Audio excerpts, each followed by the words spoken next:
living in an environment designed entirely around air conditioning can't have that air conditioning. Like, we start to see real problems. And, this isn't abstract. Like, we have actually seen this happen in the United States, even this year, in other recent years, where terrible storms have ripped through the state of Texas and millions of people have been left without power. And when this happens in the middle of a heat wave, people die. Right. And that seems like an example of the multiple ways that air conditioning conspires to make us avoid contending with the realities of heat. To return to this idea you introduced earlier on, AC allows more people to go to a place like Texas than they'd ever go if there weren't AC making them comfortable, and to design and live in homes and offices that become a cauldron without air conditioning when it fails. Exactly. I mean, air conditioning makes it possible for people to believe that you could be comfortable in Texas in the summer, in Arizona in the summer. And so people move to these places in large numbers. And then when the air conditioning fails, they're sort of suddenly thrust into a world where they're living in the middle of the Arizona desert, or they're living in the middle of Texas on a 110-degree day. And that could be life-threatening. Especially with climate change making it even hotter in these places, it doesn't really seem sustainable for a lot of people to live in those places without air conditioning, without some kind of artificial tempering of the environment. Yeah, and it's not just because of the heat. I mean, is it sustainable for a metropolitan area of 5 million people to exist in Phoenix in the middle of the desert when there's also not enough water there for everyone? So air conditioning sort of lulls people into moving to these places, which might be problematic for lots of other reasons as well. But we've sort of convinced ourselves that the climate doesn't matter. We're going to control it. We're going to engineer our way into living with it. You're reminding me, Emily, of an episode we did on the show about this very idea. It focused on the water shortage in Arizona and the plans to pipe in and, as I recall, desalinate ocean water to deal with the problem of not enough water in Arizona. And it doesn't really seem fathomable that that proposition would ever occur to people if they weren't living there in the comfort of air conditioning in the first place. Yeah, so I mean, there have been people living in the region of Phoenix for centuries, so it's not that nobody can ever live there. But what air conditioning does is it enables millions of people to live there who don't actually want to contend with 100-degree temperatures all summer long. So a place like Phoenix then becomes this perfect example where we now have 5 million people living in the middle of the Arizona desert, and they all have this expectation of comfort there, that any environment that I move into, in my home, in my office, in my car, I should be encased in this sort of cooling, calm, 72-degree, humidity-controlled environment. And that sense of comfort becomes so deeply entrenched kind of culturally. And this isn't just about Phoenix. This is about sort of all of us. I think we have set up an expectation or even an entitlement around comfort such that it makes it really difficult to start to ask people, do you really need to turn up your air conditioning today? So that makes me wonder how people are ever going to get off the air conditioning hamster wheel that we're describing here. I mean, why would anyone? Well, we have to figure out how to do something if we want to address climate change, right? So there are a number of different things that are going to happen here. Air conditioning is going to become more efficient. We're going to have more renewable energy sources to power it in the future. And I think we're increasingly going to see architects and builders trying to rediscover these lost ideas that we used to have about how to design buildings with the climate in mind, how to shade them, how to ventilate them in a more natural way. But I also have talked to some people who say that all of that is not going to be enough. One of them is Daniel Barber, who's an architectural historian who has thought a lot about life after air conditioning, or as he puts it, after comfort, life in a world where we're not depending on air conditioning so much.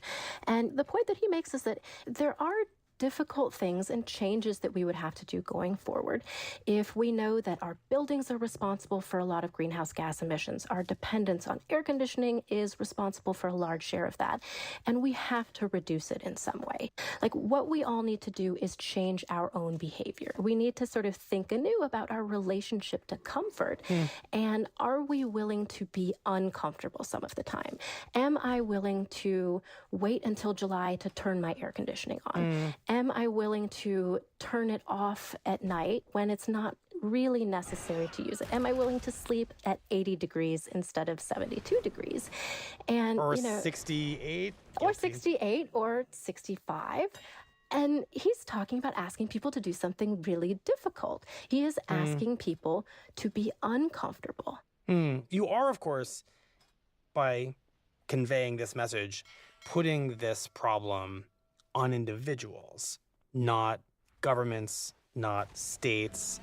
And lots of people might hear this and think the real solutions have to come from regulators, have to come from institutions, have to come from the people who have a lot more control over how this all works. I think that there are some ways in which that will happen too. When we think about new buildings that are being designed or renovated today that are trying to adopt some of these techniques to be less reliant on indoor air conditioning, they're often institutional buildings. You will see cities commit to, when we rebuild our schools, when we build a new library, when we build a new civic center, we are going to embody these things that we are asking other people to do too. And obviously there are government incentives in the United States, for instance, to better insulate your home, to do things that would make your home greener. So there's certainly a role for government, but what Daniel Barber at least would argue is that we all bear some responsibility. And air conditioning has lulled us into thinking that we're not impacted by how hot it is outside, but it's also maybe lulled us into thinking like, I'm not the one who needs to particularly change my behavior in any way. But fundamentally, what we're talking about is people embracing a kind of different cultural idea about what it means to be comfortable. The idea that existing in a room that is artificially cooled to 68 to 72 degrees Fahrenheit, that's the ideal temperature. That's not like some true fact about the human body. That's like a cultural idea that's been created over decades by the air conditioning industry, by architects and builders and culture and shopping malls and movie theaters. And the idea that comfort means this one particular thing is an idea that we have constructed ourselves. And so, what if we culturally came up with a different idea about comfort? Right. What if more people came to accept the idea that going and sitting out on my front porch in the evening is where I get comfort from? And it's also, by the way, like how I interact with my neighbors. And I had stopped doing that when we were all retreating inside to air conditioning. What if we revived the idea that it's actually quite lovely in the summertime to sleep with an open window and to have fresh air? It's not impossible to change ideas about this because we created these ideas in the first place.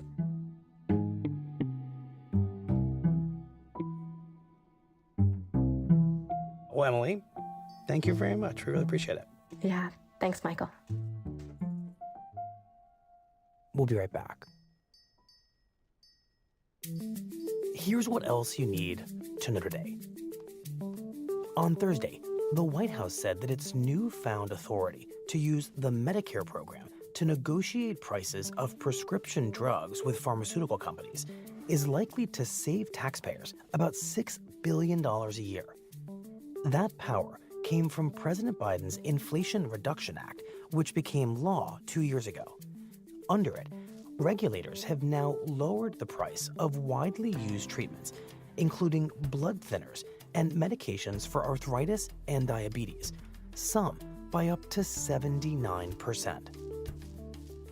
And both vice presidential nominees, Minnesota Governor Tim Walz and Ohio Senator J.D. Vance, have agreed to debate each other on October 1st during a televised face-off hosted by CBS News. That means there will be 3 debates before Election Day, 1 vice presidential debate and 2 presidential debates between Donald Trump and Kamala Harris. Finally, remember to catch a new episode of The Interview right here tomorrow. This week, David Marchese speaks with the singer Jelly Roll about addiction, recovery, and putting his whole self into his music. I think of everything as a going out of business sale, and I give everything I got, everything I do, every time I do it right now. Today's episode was produced by Shannon Lynn and Diana Wynn, with help from Michael Simon Johnson. It was edited by Devin Taylor. contains research help from Susan Lee.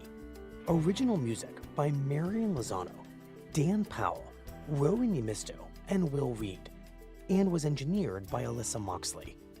Our theme music is by Jim Brunberg and Ben Lansford of Wonderly.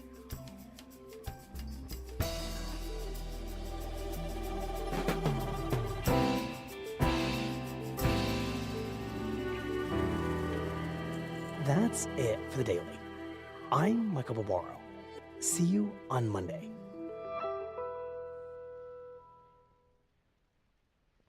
This podcast is supported by Progressive Insurance. Most of you aren't just listening right now. You're driving, cleaning, and even exercising. But what if you could be saving money by switching to Progressive? Drivers who save by switching save nearly $750 on average, and auto customers qualify for an average of 7 discounts. Multitask right now. Quote today at Progressive.com. Progressive Casualty Insurance Company and Affiliates. National average 12-month savings of $744 by new customers surveyed who saved with Progressive between June 2022 and May 2023. Potential savings will vary. Discounts not available in all states and situations. Audible has the best selection of audiobooks, hands down. You'll always find the latest bestsellers, along with binge-worthy podcasts and exclusive originals. No matter what you're into, steamy romance, A-list memoirs, fantastic sci-fi, inspiring motivation, and more, it's all there in the Audible app. There are also thousands of included titles with more added every week, so you've always got something new to try. There's more to imagine when you listen on Audible. Find out for yourself. Sign up for a free 30-day trial at audible.com/thedaily. From the New York Times, I'm Sabrina Tavernisi, and this is The Daily.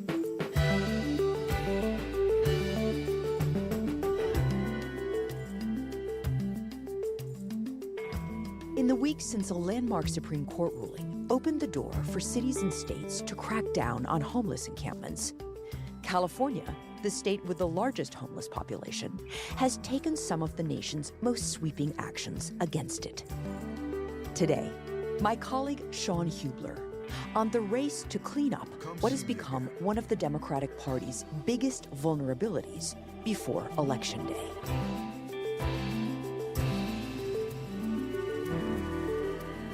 It's Thursday, August 15th.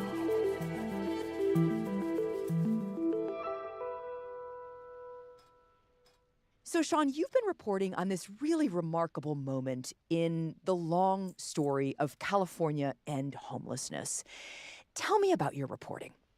Sure. So California is in many ways the nation's biggest and a most sort of wrenching example of homelessness.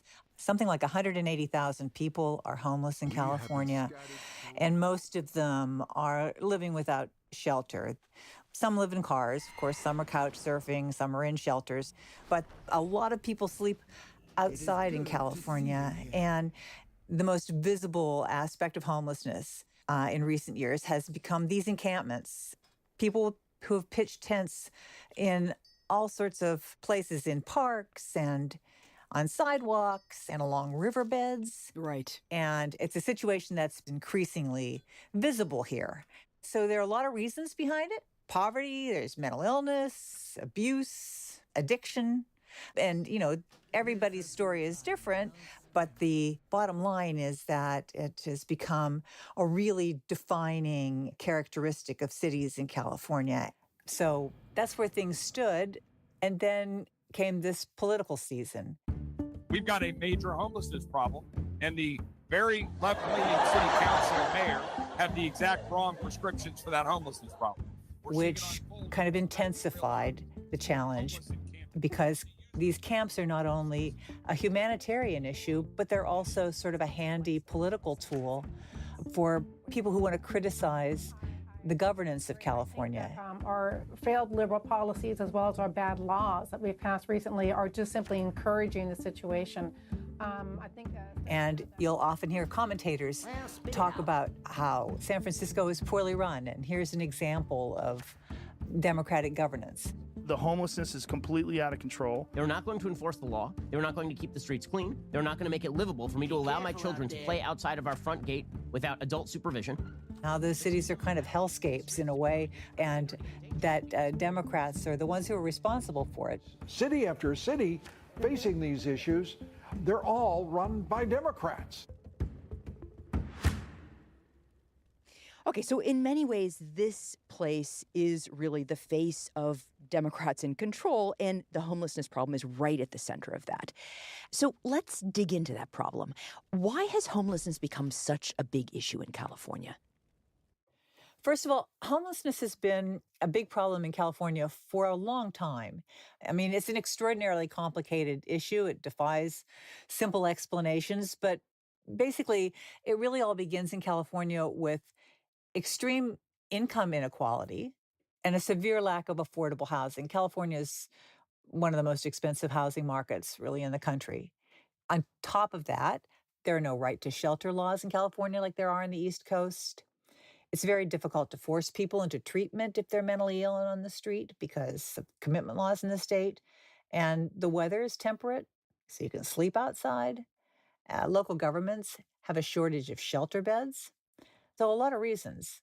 And for a long time, government officials in California just generally have seen homelessness less as a problem that can be solved exactly than as a problem to be managed. Because solving it was going to be very, very expensive. But in 2018, I've laid out a detailed homeless strategy. There's been no intentionality on homelessness in this state for decades. It's not been a focus of the state of California. It is a disgrace. It's the ultimate manifestation of our failure as a society, and that has to change with the next administration. Gavin Newsom was elected governor, and he made homelessness one of his central and signature priorities. As Californians, we pride ourselves on our unwavering sense of compassion and justice for humankind. But there's nothing compassionate about allowing fellow Californians to live on the streets, huddled in cars or makeshift encampments. He called it an urgent moral issue. He said it was a public health crisis. No place is immune. No person is untouched. And he said he was going to really spend the amount of money that it was going to take to finally fix it.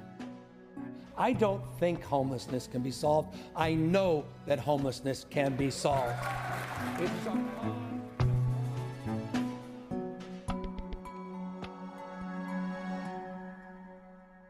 Then the pandemic hit. And the issue that he had brought all this attention to, and that he had really promised to make better, exploded. Downtown's emptied out. Public health officials weren't sure whether it was safe to really bring homeless people inside. They didn't know how the virus spread. Cities more or less stopped sweeping, just adopted kind of a hands-off policy.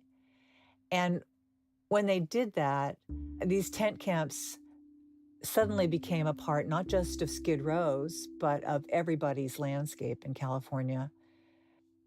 So this kind of split screen emerged. The state was dumping the most money it ever has, really, billions and billions of dollars at this point, to get people into housing, to get them support for all of the various problems that had put them on the street in the first place. And yet, the problem to people who lived here appeared the worst it has ever been. The upshot was just this growing pressure on Newsom and on local politicians to clear these encampments.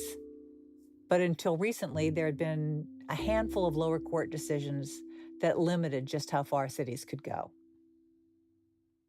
And just remind us what those were. Right. So this was a ruling by the Ninth Circuit Court of Appeals, which covers the western United States. It had found that if there was no shelter available, it was unconstitutional to punish people for sleeping outside if they didn't have any place else to go legally. And Governor Newsom gradually began to see these rulings as a real impediment to making progress on homelessness in California, and particularly on progress in encampments, because the ruling, in his opinion, was so broad that it was hamstringing cities, that they were so afraid of being sued that health and safety rules were going kind of unenforced. And that was, creating, disease and predation and all sorts of problems for everybody, including people in the encampments. And so the governor, through his political might, really, into helping to get the Supreme Court to weigh in. And, of course, the court did weigh in and, as we now know, reverse the status quo. What was the effect of that ruling? The outcome of this ruling is essentially that cities can enforce anti-camping restrictions with less fear of being sued. No longer is their ability to cite people or issue tickets tied to the availability of shelter. They can issue fines, they can arrest people even who refuse to comply. That decision had major implications for the whole country, but in California in particular, it was seen as a game changer. So on July 25th, Governor Newsom issued a sweeping order. It directed state agencies to start clearing encampments on the state property, which is vast. It includes all the land under the freeways, for example, and parks and so on. And the governor also urged cities and counties to do the same. He offered them guidelines that he said would be legal and efficient, and he said humane. The playbook would be to give 2 days' notice to people who were camped outside, offer them services, connect them with outreach workers and shelters and housing providers before you move them, gather their belongings, offer to store them for 90 or 60 days so they could come back and retrieve them later on. But what was unsaid is that in a lot of jurisdictions, if campers didn't comply, they might now be subject to a citation and maybe even arrest. Okay, so some pretty tough new tools, especially in a place like California that have traditionally been pretty lenient on this issue. Newsom orders this action. What happens? Well, for all the talk of compassion, right? You know, patience was thin and gloves were off. Some cities announced they were warming up the bulldozers. And San Francisco, Mayor London Breed, who is facing a very tough re-election, in part because of homeless encampments, went directly to an encampment that was outside of a DMV office in San Francisco and stood there while city workers started to clear it. And she told local authorities there that she not only wanted these encampments cleared, she wanted them to start offering bus tickets to people who, if they had a connection elsewhere. Like bus tickets actually literally to ship them out of the state? If they have connections there, yes. Because as it stands, California still doesn't have enough beds for all of its homeless people. The shelters are stressed, permanent housing is often full, and so cities are looking for any measure they can take to try to ease the situation. But not every place in the state reacted as quickly or as enthusiastically as Newsom's hometown of San Francisco. Most notably, Los Angeles County, which has a huge homeless population and tremendous sway in the state. And that put the largest metropolis in California and California's governor on a collision course.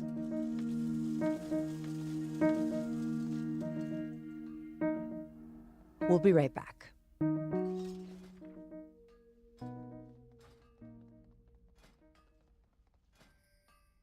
This podcast is supported by America's Plastic Makers. Check out the Sustainably Speaking podcast that brings together scientists, decision makers, experts, and other trailblazers who shape breakthroughs in sustainability. From local leaders taking new, creative approaches to recycling and reducing waste, to innovators and engineers helping address critical issues, Sustainably Speaking is your source for the latest information and inspiration. To learn about driving a lower carbon, more sustainable future, visit plasticmakers.org/podcast and subscribe to Sustainably Speaking wherever you listen to your favorite podcasts.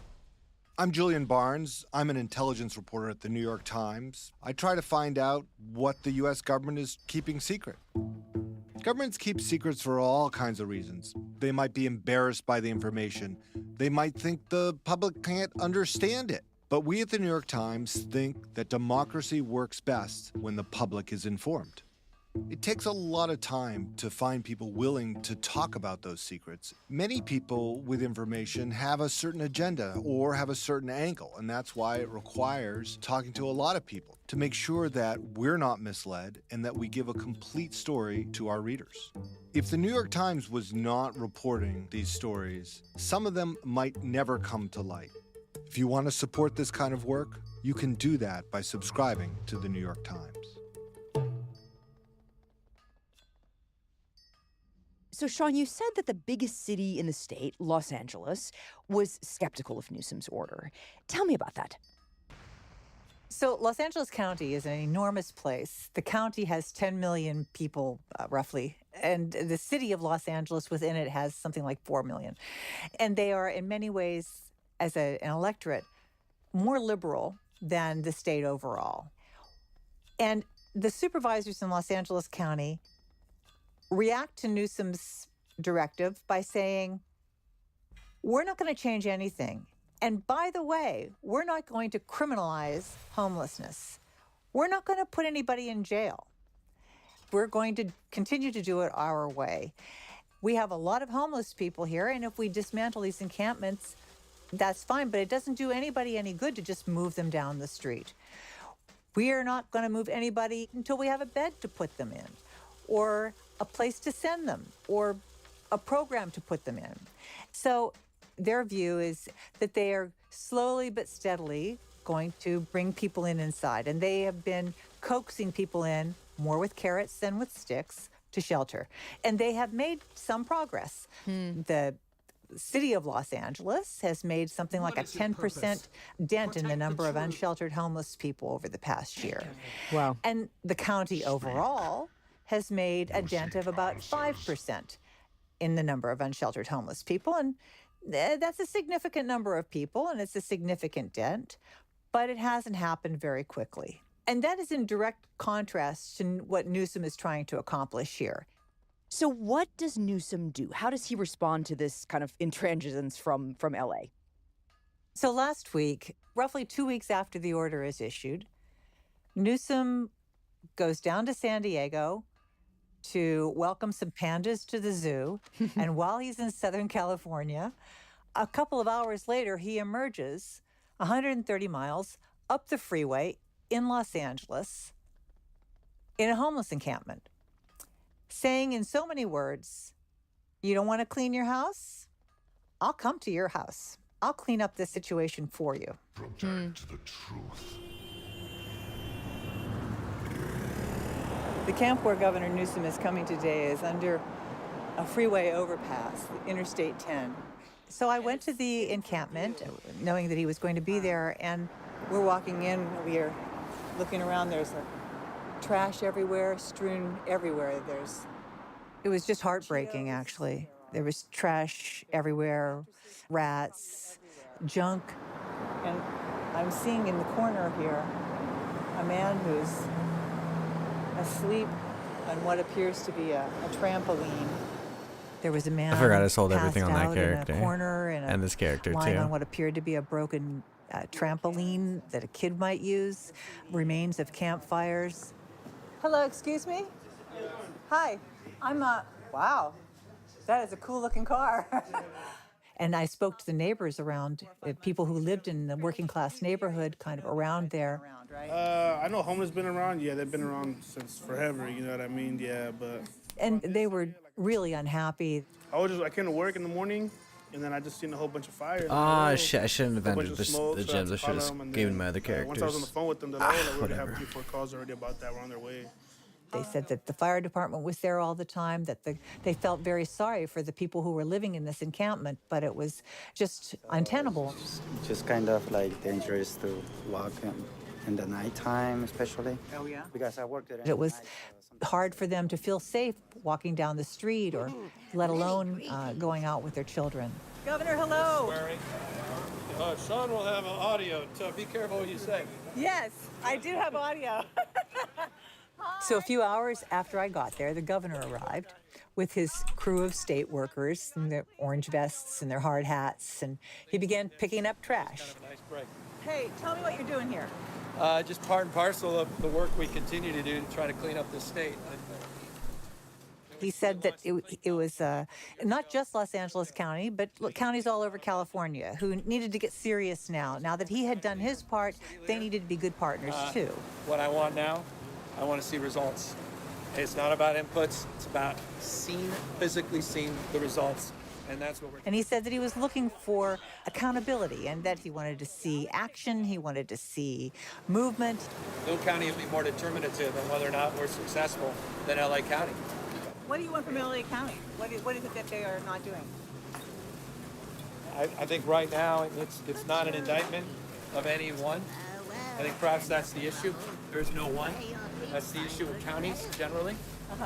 Is diffuse accountability, but for me it's about urgency. It's just a different level of urgency. It's not just And the about governor also reminded county leaders throughout the state that they rely on the state for many, many billions of dollars of funding, and that the state can giveth and the state can taketh away. The budget will reflect support for those communities that really stepped up, and with respect to the others, more support for those that stepped up, and I think that's the spirit. And that he was planning to reward financially counties who followed his playbook, and that he was willing to take money away from counties that weren't using the funding he was giving them, that weren't enacting his programs to show progress. It's a proxy for our performance on every other issue. We don't have the luxury of other issues right now. And he also pointed out that this had national implications for his party. You heard the president just mocking Kamala Harris in California. It's about this. That the Democratic nominee for the presidency, Kamala Harris, was already being attacked about California homelessness. And that's what we're demanding. We'll have time for more questions. So this is pretty remarkable.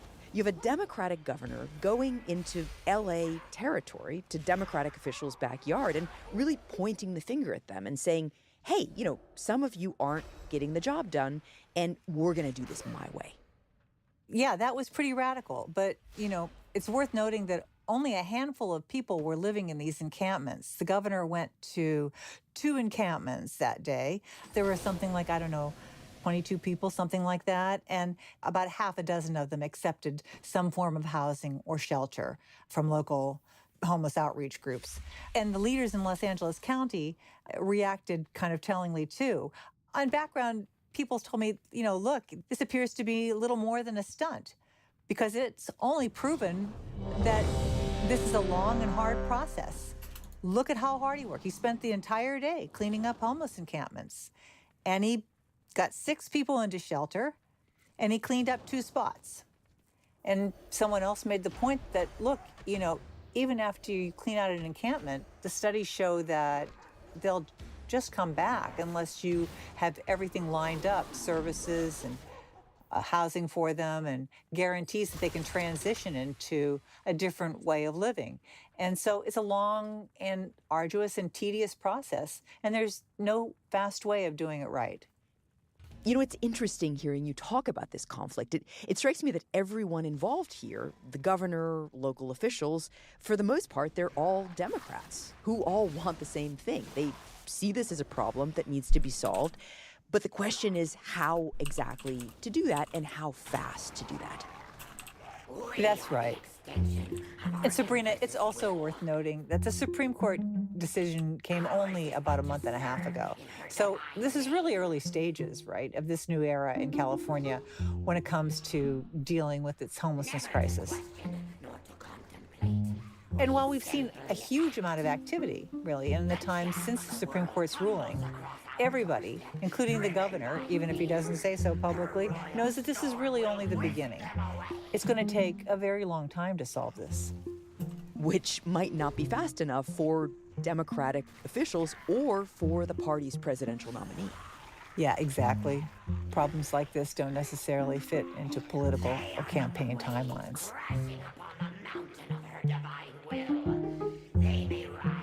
Sean, thank you. My pleasure.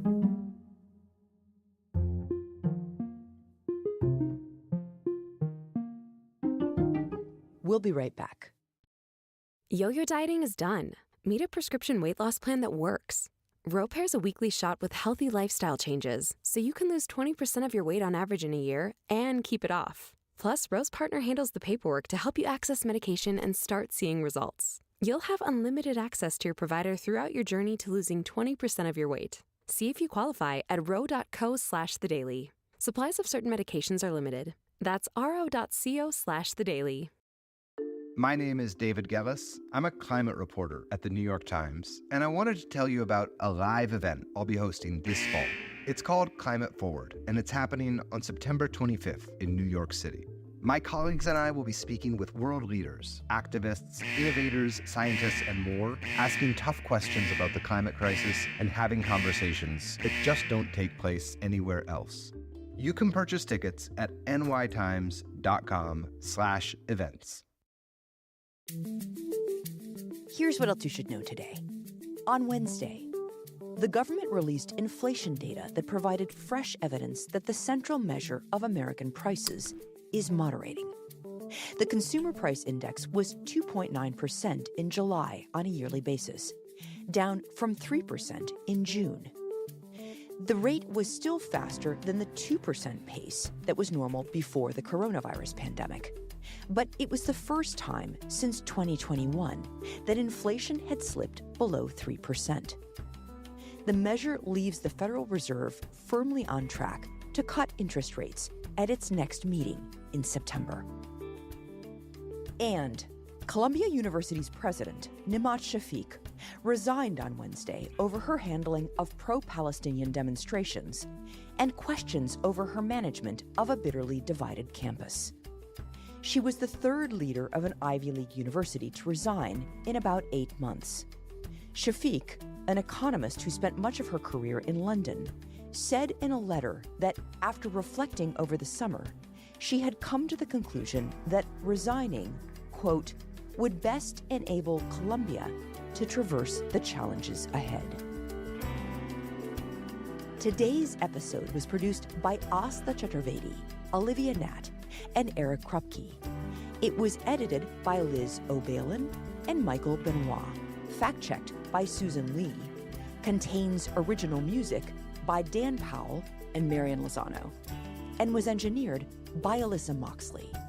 Our theme music is by Jim Brunberg and Ben Lansverk of Wonderly.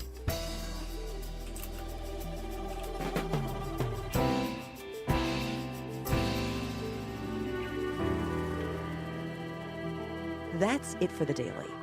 I'm Sabrina Tavernisi. See you tomorrow.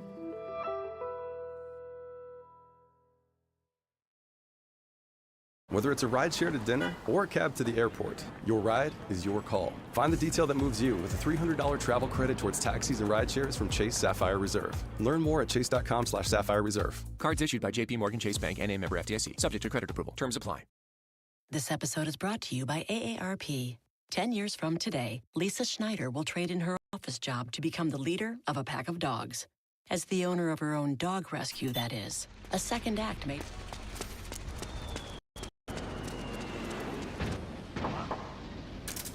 Did you hear that?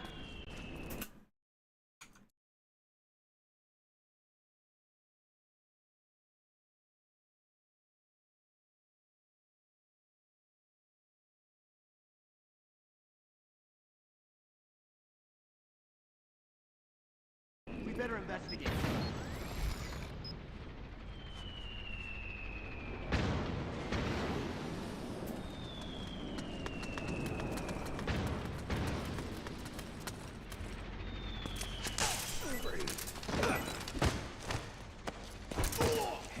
Hands up. Freeze.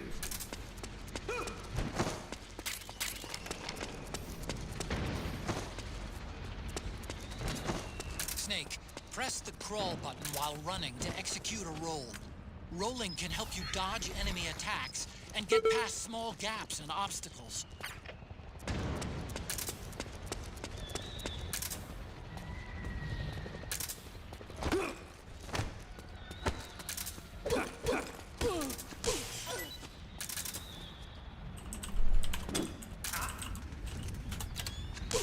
What was that?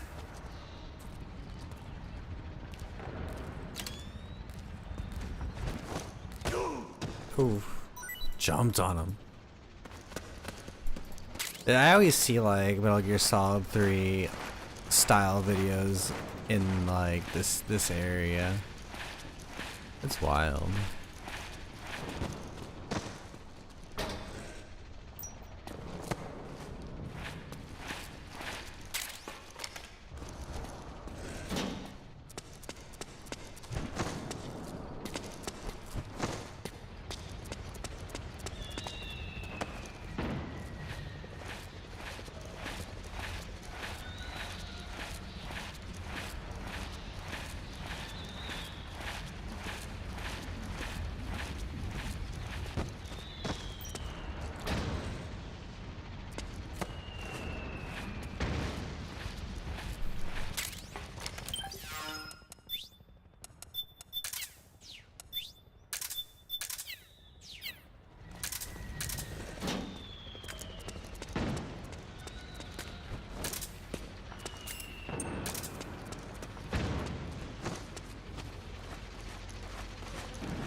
that sound?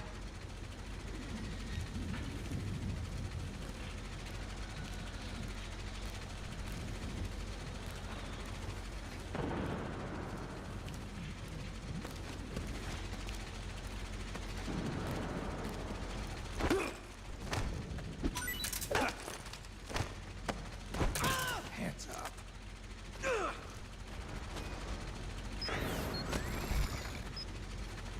Oh shit. What was that? What's going on?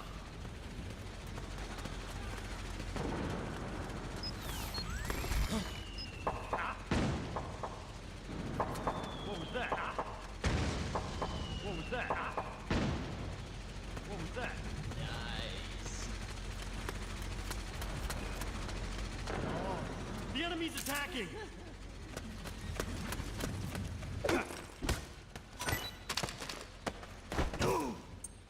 Freeze.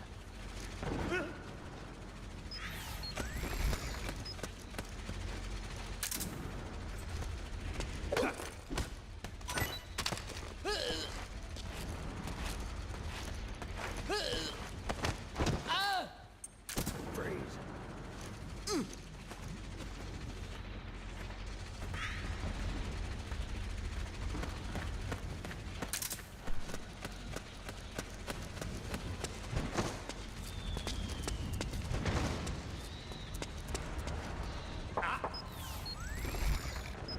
What was that?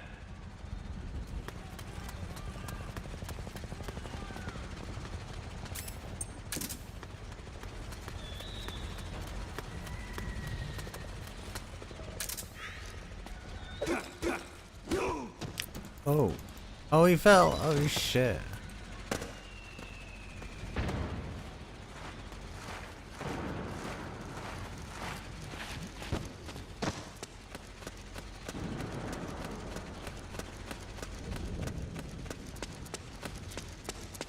That shit's so funny.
He's just like sleeping him, and they're just like looking after him, right?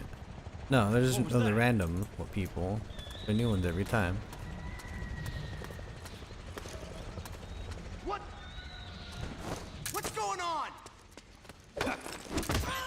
Oh my god. Just my imagination. Just my imagination. You lure one dude away. All over, dude. Holy shit. Huh? Huh?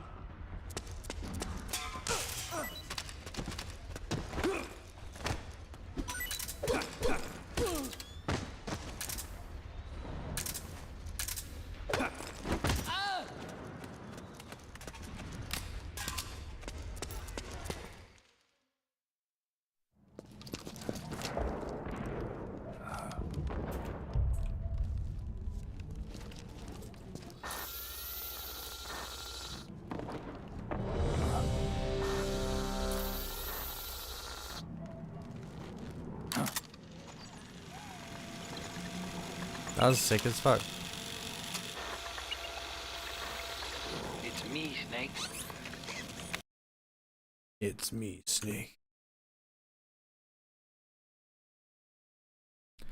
That shit's pretty funny. I love watching Metal Gear Solid videos like that. I'm glad Justice sent that to me.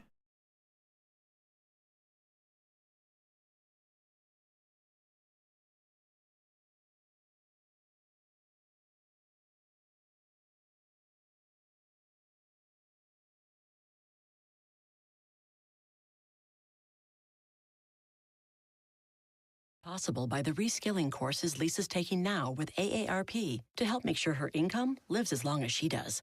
And she can finally run with the big dogs and the small dogs who just think they're big dogs. That's why the younger you are, the more you need AARP. Learn more at aarp.org/skills.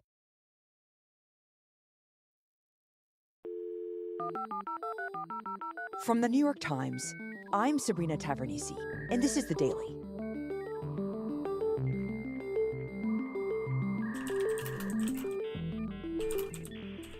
A landmark antitrust ruling against Google last week had at its heart the story of another case, one from the 1990s.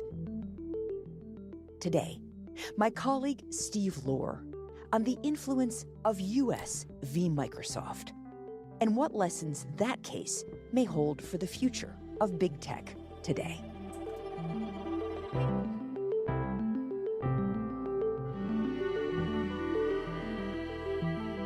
It's Wednesday, August 14th.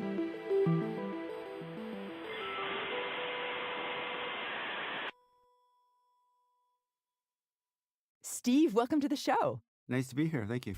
So, Steve, we wanted to have you on the show because last week we finally got a decision in the big case involving Google. And that was, of course, the case where the Department of Justice was arguing that Google was a monopoly.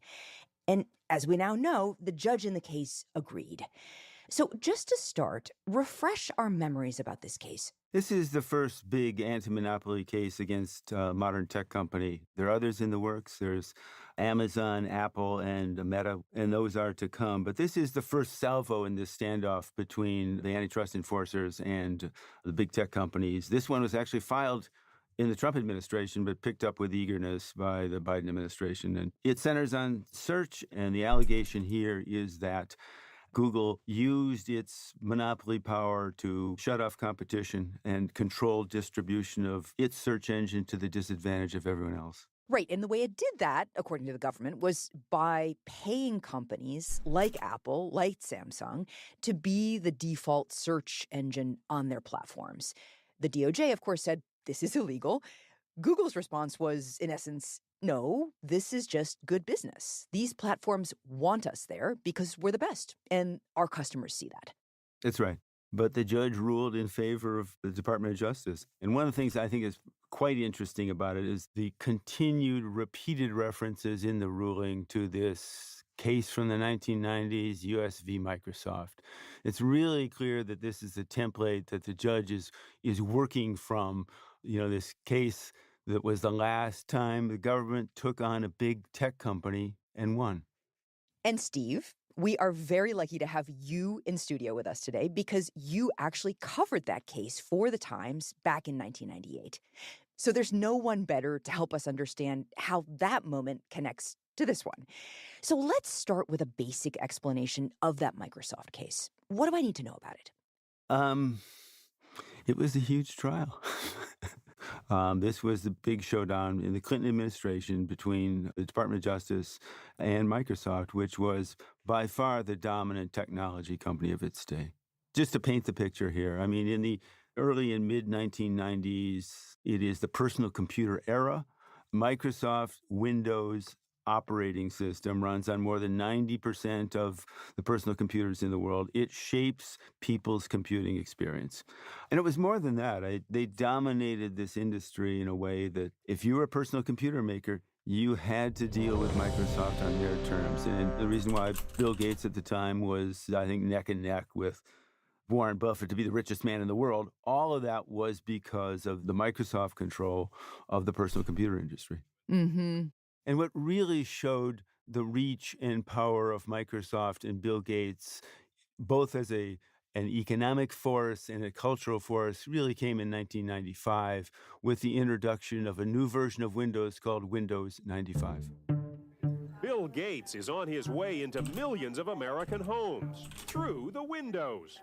Windows 95, one of the most hyped consumer products ever. The debut of Windows 95, as nerdy as it was a cultural event. Well, welcome, Microsofties. Nice to have you all here.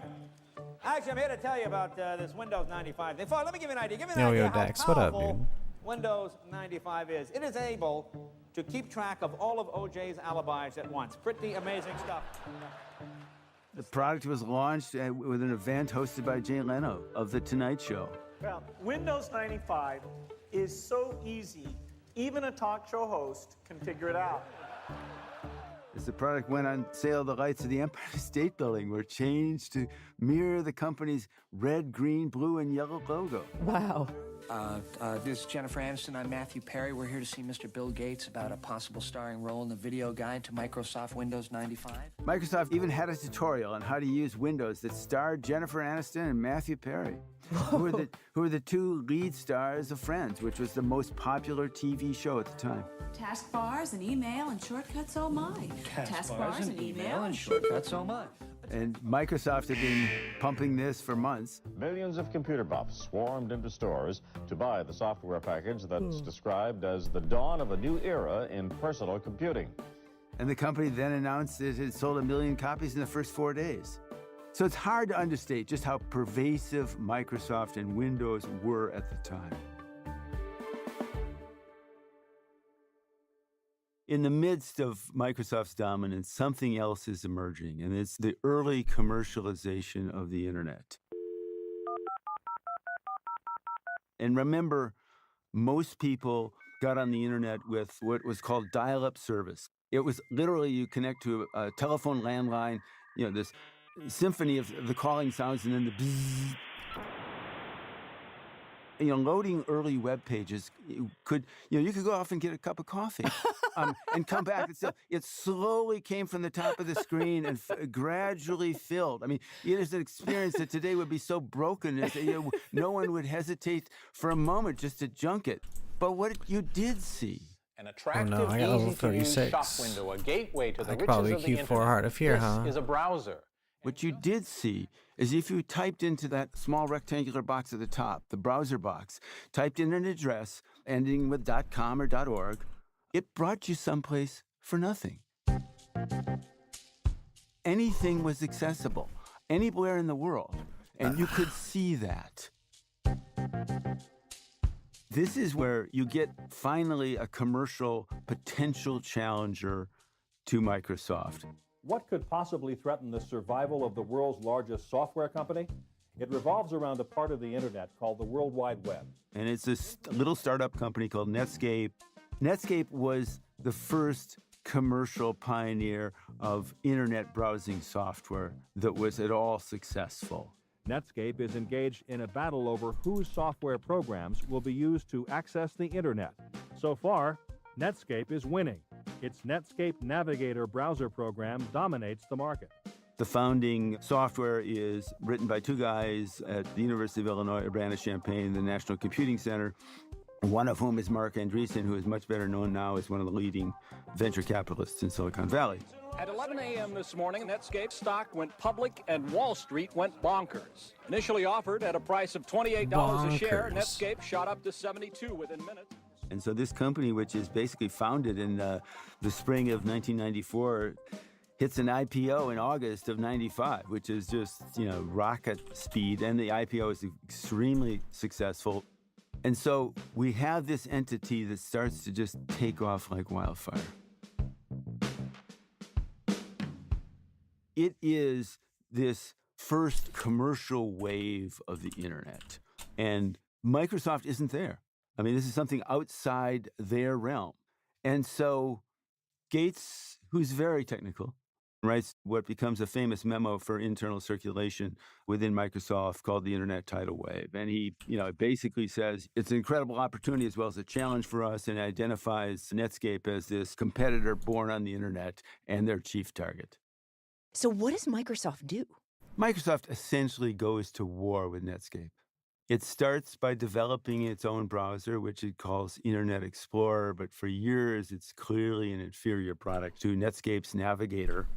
But Microsoft's tactics don't stop there. Microsoft then bundles Internet Explorer into its dominant product, Windows. It charges nothing for it, so it gives it away for free, undermining Netscape's ability to charge for its browser.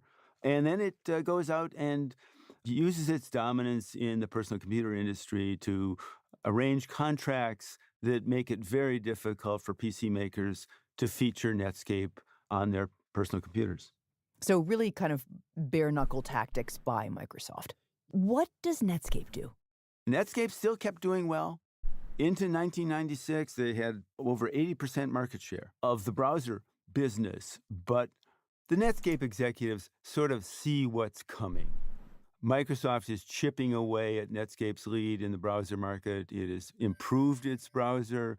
Microsoft has bundled it into Windows. It's clear that on the current path, Netscape is in real trouble. And so the leadership of Netscape talks to its outside lawyer, says, look, do your research, put together a document that we can show of all the misdeeds here and the chronology of what our rise and what Microsoft has done, and we'll take it to the Justice Department. And that white paper, it's over 220 pages, and it's pretty detailed. They take this white paper to the Justice Department, and that is the beginning of a landmark antitrust case, which is US v. Microsoft.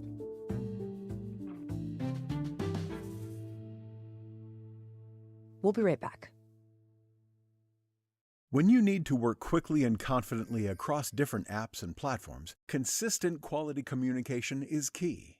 Whether you're writing documents, emails, or presentations, you need Grammarly. It's an AI writing partner that helps you get your work done faster with better writing. It's always there to help because it works where you work, across 500,000 apps and websites, so you can get more done no matter where you're writing. Grammarly is the gold standard of responsible AI, trusted by millions of professionals for 15 years. It gives you personalized writing suggestions based on your audience, goals, and context, plus tone suggestions to help you navigate even the most difficult work conversations. 96% of users agree. Grammarly helps them craft more impactful writing. Sign up and download Grammarly for free at Grammarly.com/podcast. That's GRAMMARLY.com/podcast. Grammarly. Easier said, done. I'm Julian Barnes. I'm an intelligence reporter at the New York Times. I try to find out what the U.S. government is keeping secret. It takes a lot of time to find people willing. New York Times was not. It's US v. Microsoft. So in May 1998, today we are taking another step to keep our marketplace competitive. Janet Reno, who is the head of the Justice Department, has a splashy news conference announcing they are taking on Microsoft in a huge antitrust case. Microsoft's actions have stifled competition in the operating system and browser markets. But most importantly, it has restricted the choices available for consumers in America and around the world. Months later, when the trial begins, it is pandemonium. I mean, everybody's there to cover it. I was told that at the New York Times, there are only 3 trials where we have written about every day that ran for any length. I mean, one was the Microsoft trial, the other was the OJ trial, and the third was the Lindbergh kidnapping trial. Wow. So it was a big deal. Exactly. And the trial lasted for over 8 months. There's 76 days of testimony. It really kind of boiled down to 2 essential allegations were the contracts that Microsoft had with personal computer makers and others, an abuse of their monopoly power by restricting the distribution for Netscape's browser, and was bundling Microsoft's browser Internet Explorer with its monopoly product Windows. Was that illegal? And how was the government making that case, Steve? What was it arguing exactly? This was the first real email trial. The Justice Department had gathered troves and troves of memos of meetings and of email from inside Microsoft, and that gave you a glimpse inside how the company operated in a way it just, never would have happened before. In this email evidence and in notes that were taken at private meetings, you have the kind of phrasing like, cut off their air supply, crush them, knife the baby. Wow. The tone Knife of the baby. It showed the kind of unrestrained Holy competitive shit. culture within Microsoft. They were doing everything they possibly could. We have to leverage Windows more. because we're not going to just win with the Internet Explorer because it's not that good a product yet. All of this kind of came out in the email. Okay, so there are these aggressive emails with this very kind of remarkable language. What else did the government introduce? At the very start of the trial. Well, I understand that you're one of the co-founders of Microsoft. Is that correct? Yes. What's your present title? Chairman and CEO. There was excerpts of videotaped deposition testimony from Bill Gates. And he came off as he was nitpicking. Actually, in this last answer, I used the word believe. So you're changing the question. Well, if believe and conclude is different for you, I'll ask it both ways. Yeah, it's very different. He was uncooperative. Did you recall receiving this memorandum or email? Email, no. You don't recall receiving this email? No. They showed him emails. He didn't remember any of this stuff. What non-Microsoft browsers were you concerned about in January of 1996? I don't know. What do you mean concerned? What is it about the word concerned that you don't understand? I'm not sure what you mean by it. Is the term concerned a term that you're familiar with in the English language? Yes. Does it have a meaning that you're familiar with? Yes. But you have to understand that the reputation of this guy, and he had appeared a lot in public before, is super smart, on it, totally up to speed on everything. And this came off as dishonest. And it undermined the credibility of the Microsoft case. And put together, it was pretty damning. And perhaps even the nature of the arrogance of the deposition sort of like spoke to the monopoly. Yeah, no, that's right. That's right. And how do Bill Gates and Microsoft respond? What were they arguing? That what they were doing was good for consumers. What's free? Pro-consumer. I mean, what's better than that? They were innovating, and, the government and others shouldn't get in the way. And their strongest pushback was on the bundling, because if they couldn't bundle anything they wanted to in their operating system into Windows, that was government meddling in product design. And the government should not be anywhere near this. Exactly. Microsoft said this was going to be a terrible precedent, that it could essentially allow government to meddle in the innovation economy, which Microsoft was at the forefront of. And they felt so strongly about this, they cast the issue in no uncertain terms. At one point, a Microsoft executive said, we can bundle anything we want into Windows, including a ham sandwich.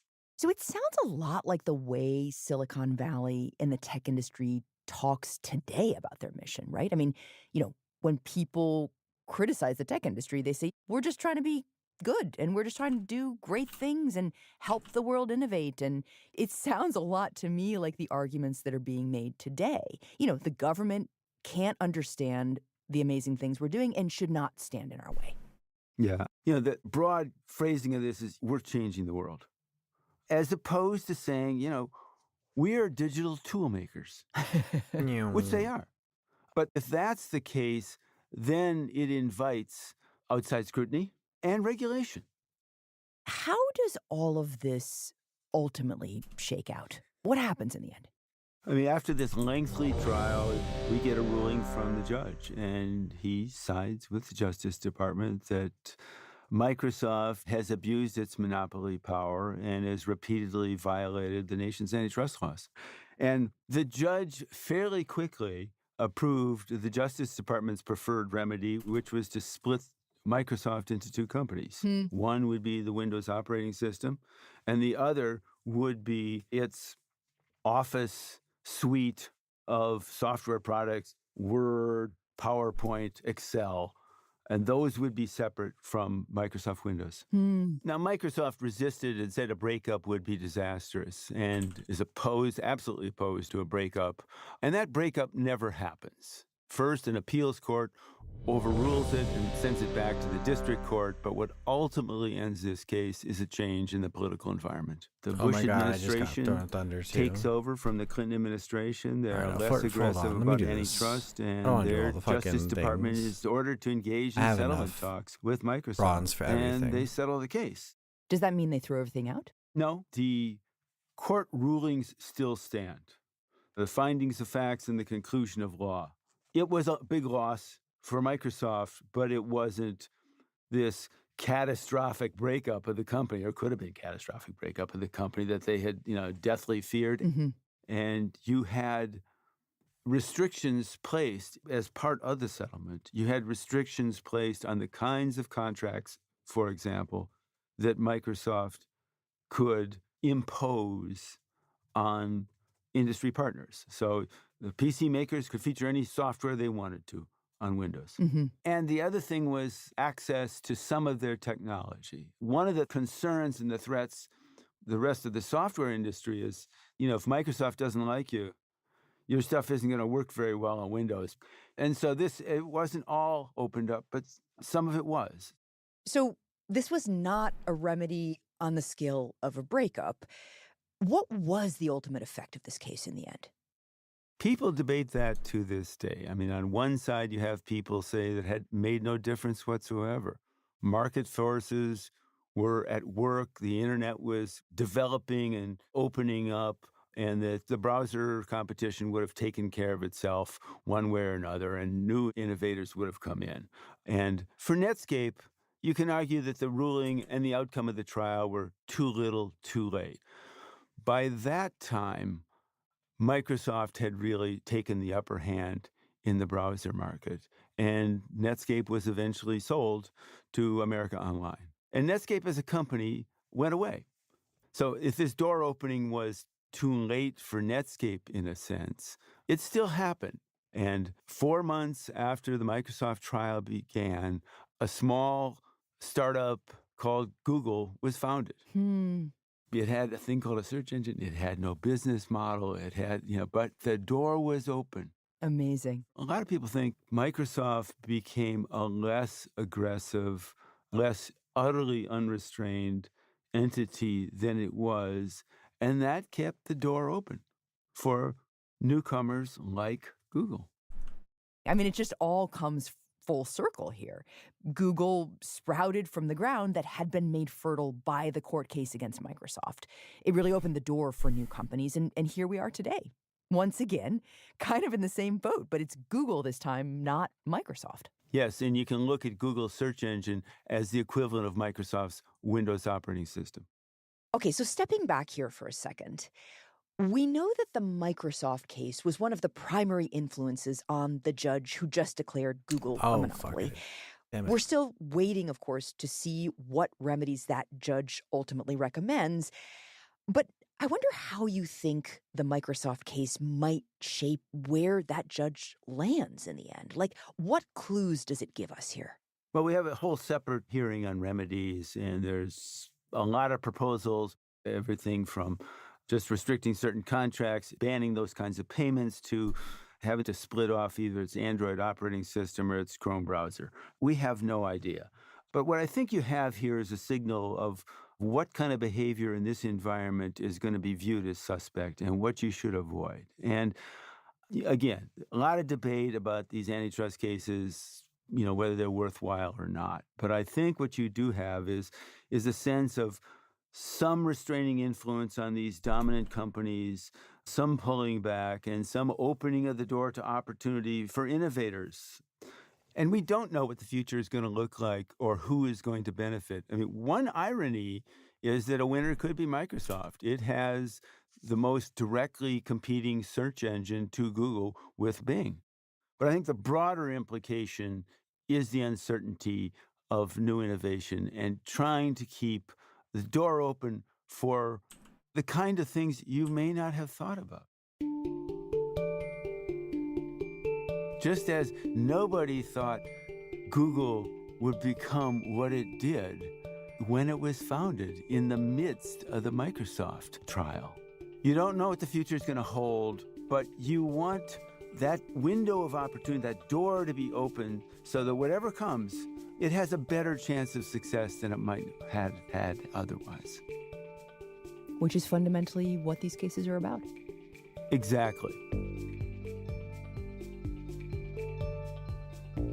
Steve, thank you. Thank you.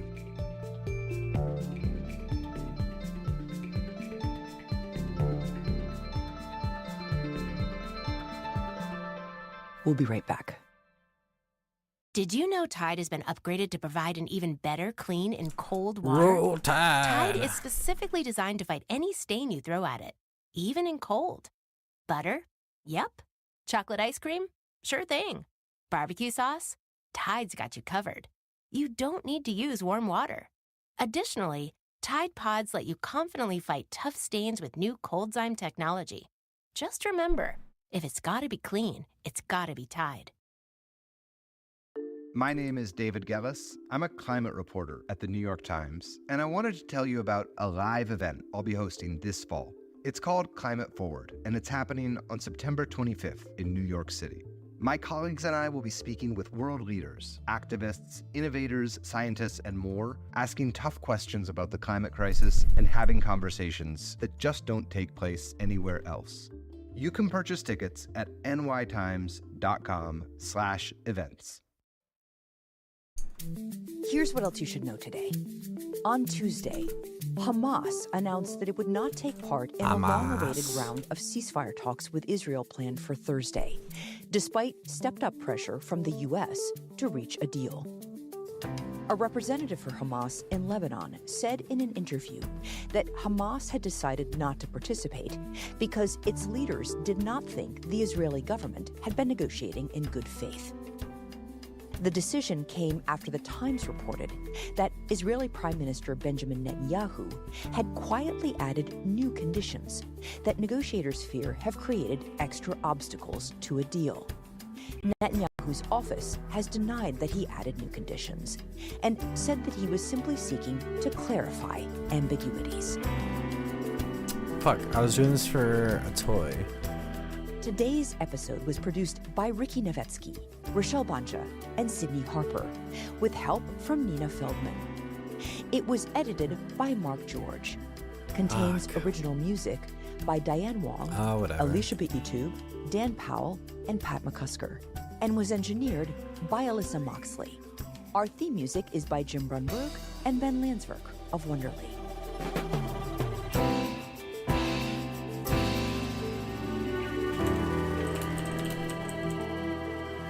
That's it for the Daily.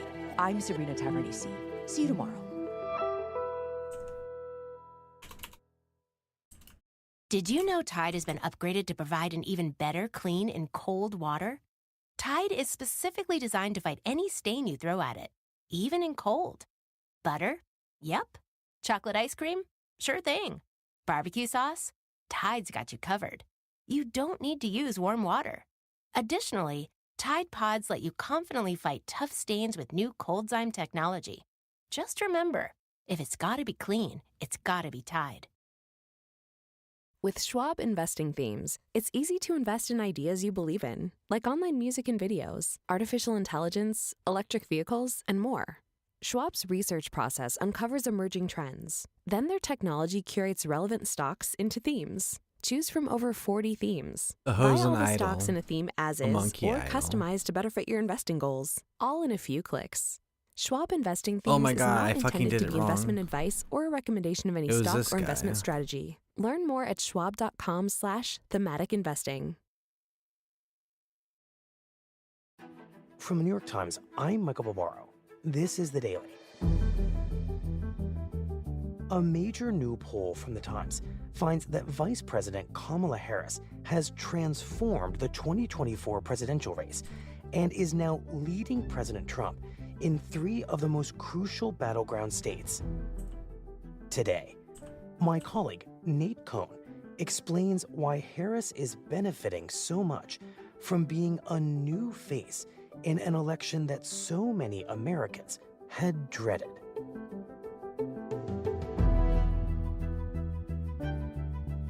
It's Tuesday, August 13th.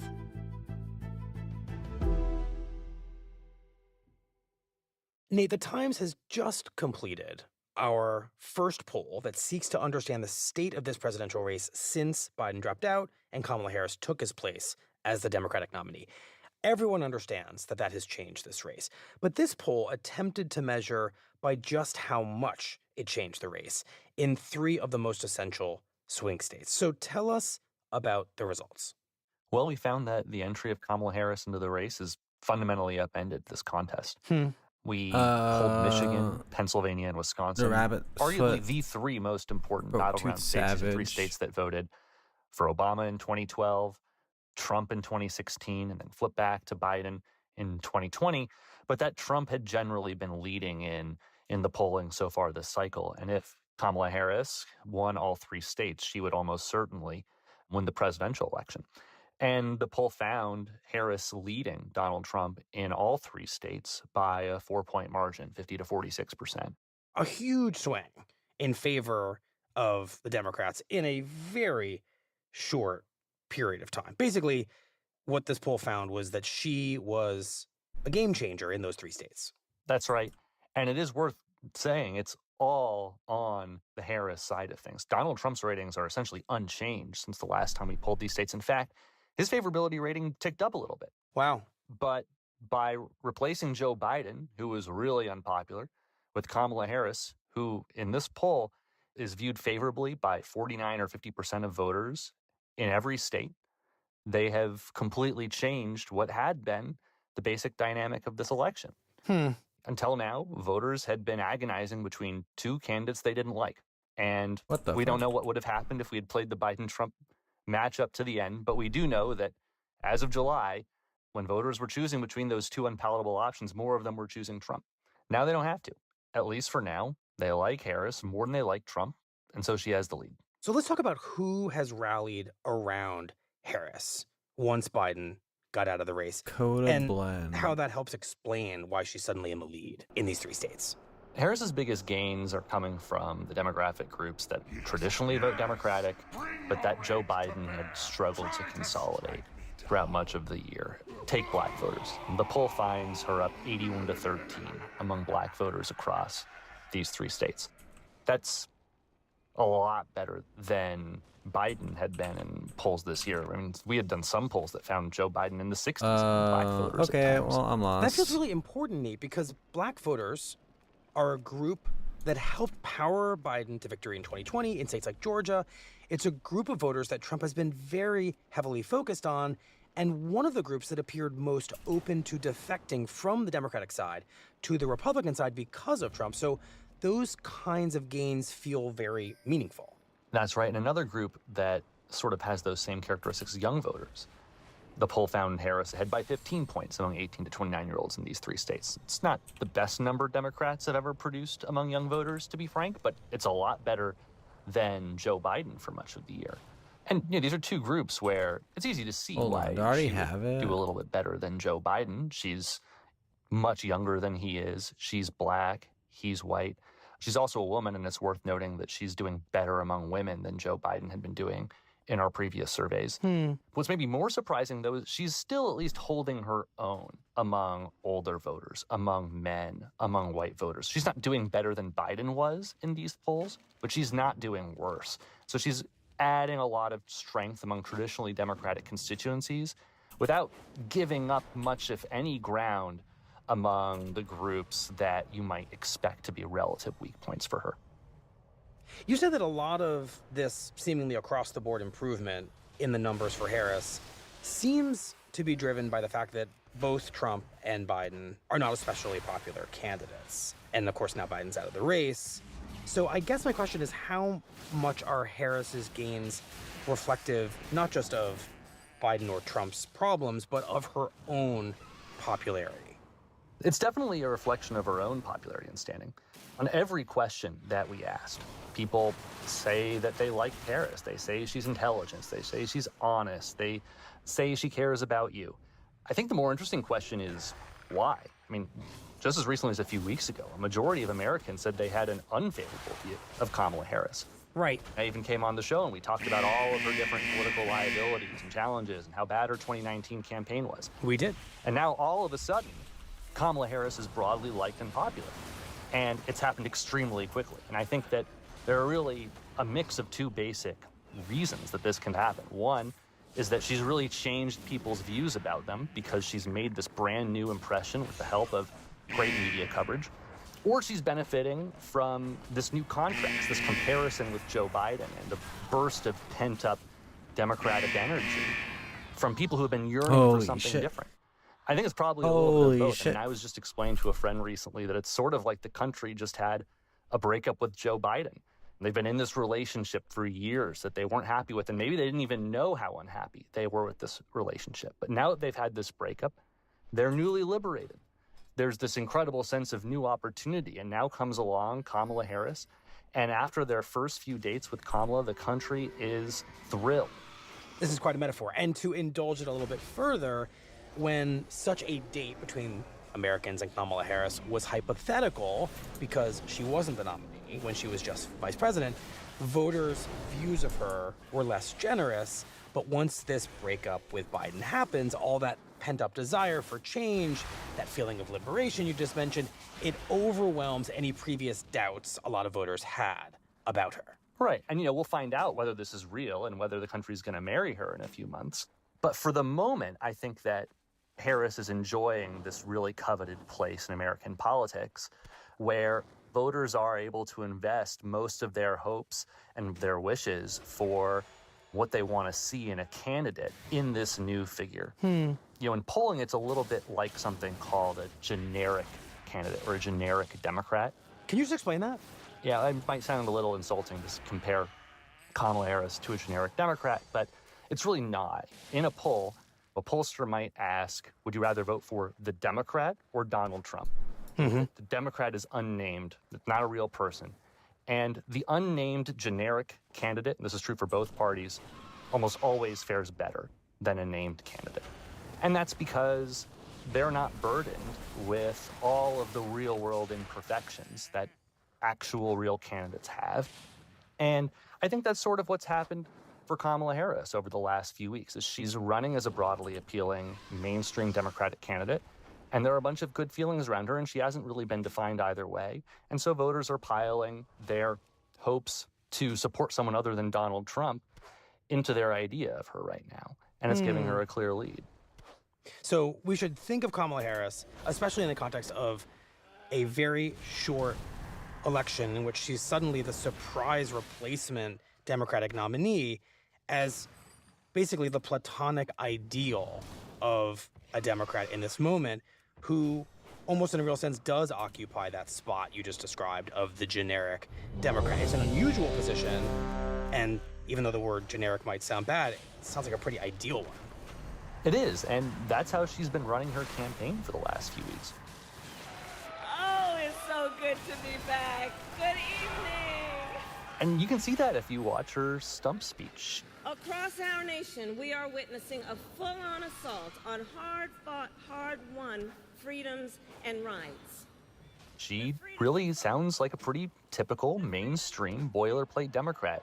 And the freedom of a woman to make decisions about her own body and not have her government telling her what to do. She talks about abortion. She talks about building up the middle class.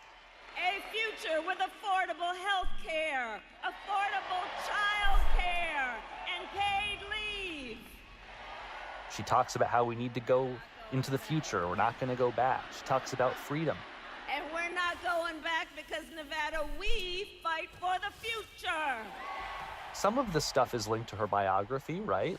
That she's a prosecutor, but most of what she says could be said by just about any Democrat. So, Georgia, today I ask you. So, Nevada, today I ask you. So, Arizona, I ask, are you ready to make your voices heard? And when we fight, and when we fight, and when we fight, we win! And you know what? It's a plausibly winning strategy to just be a broadly acceptable mainstream Democratic candidate. I suspect there are going to be some listeners, some Democrats and non-Democrats, who listen to this conversation and say, how can you call Kamala Harris generic? She's the first Black South Asian woman major party nominee. Yeah, I think it's a fair point. In a lot of respects, Kamala Harris is not a generic Democrat. But that may be part of the reason why it makes sense for her to run as a relatively mainstream Democrat. She's already distinctive to millions of Americans. She's going to look really different from Joe Biden and Donald Trump and the other people who have dominated our politics for the last 8 years. And so already being so distinct, I think that gives her all the more incentive to run as a very mainstream and typical Democrat. If there's any risk for Harris, it's that if she doesn't define herself as anything in particular, the Donald Trump campaign will define her instead. Abuse the imperial throne. There's no way that Kamala Harris will be a generic candidate come November, right? People are going to know who Kamala Harris is. And if they do, then she won't be a generic Democrat anymore. She will be a named candidate with all the same liabilities as every other Democrat, and that might be a much more difficult challenge for her in November. I will crush you in body and spirit.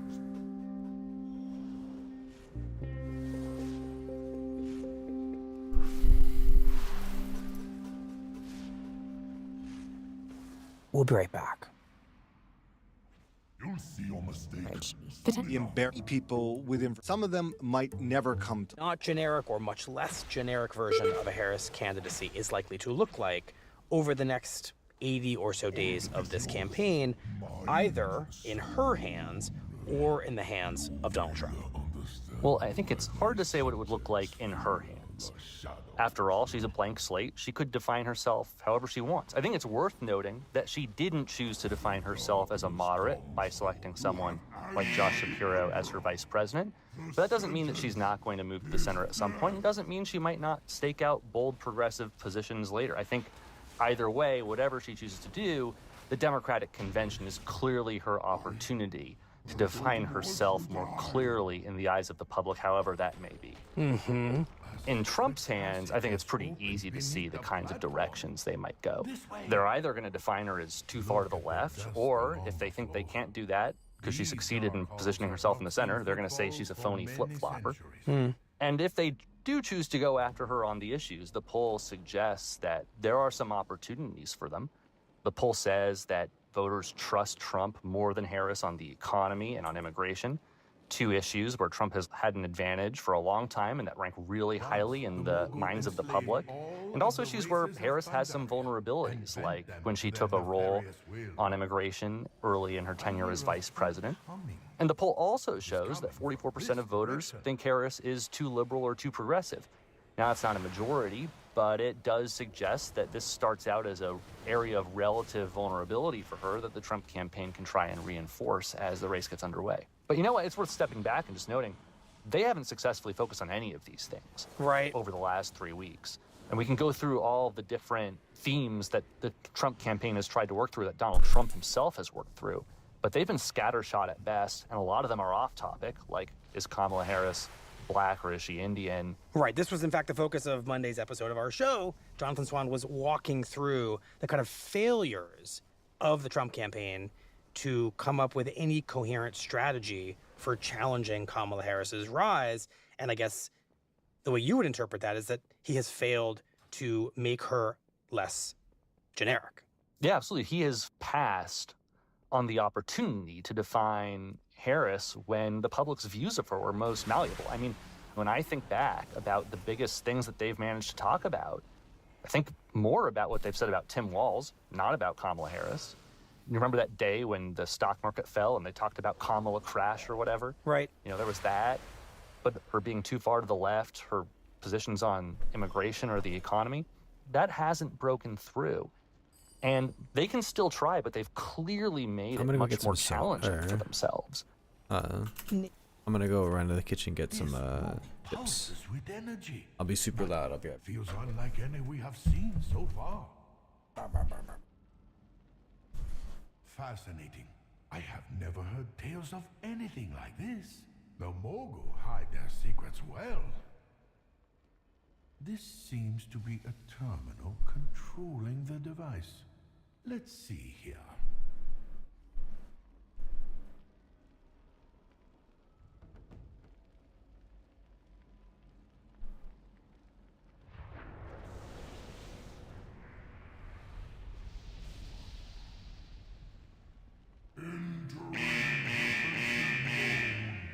Disabling output fail-safes.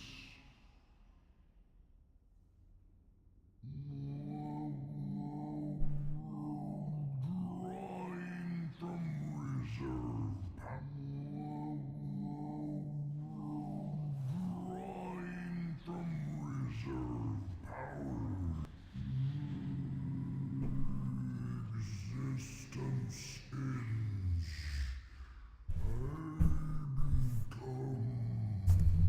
The machine has been destroyed, and so the mogul's power begins. These discs look familiar, but I cannot place their origin. They call to me. The discs. I see everything clearly now. Yes. The Titans. It would seem the moguls salvaged and repurposed ancient Titan technology to advance their empire. We must go. We are not done yet.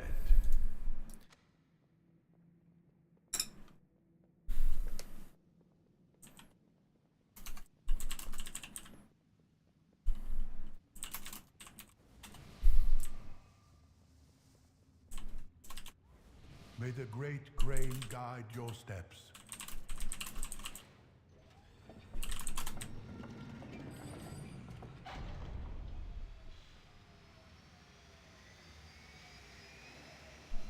The Emperor's rage.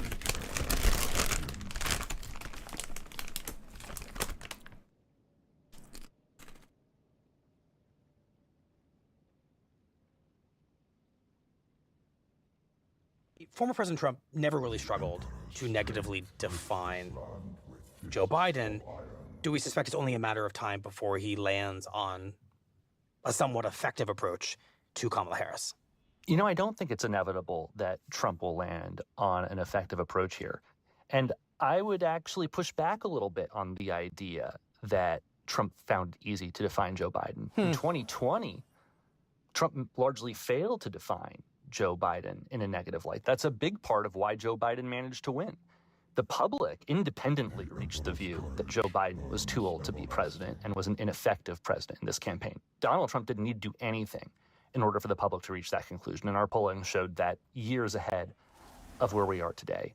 And similarly, in 2016, I mean, Donald Trump undoubtedly attacked Hillary Clinton, but there again, was it really Donald Trump succeeding at characterizing Hillary Clinton as being corrupt or a candidate of the elite and the establishment, or was that something that was already in place at the time Donald Trump ran?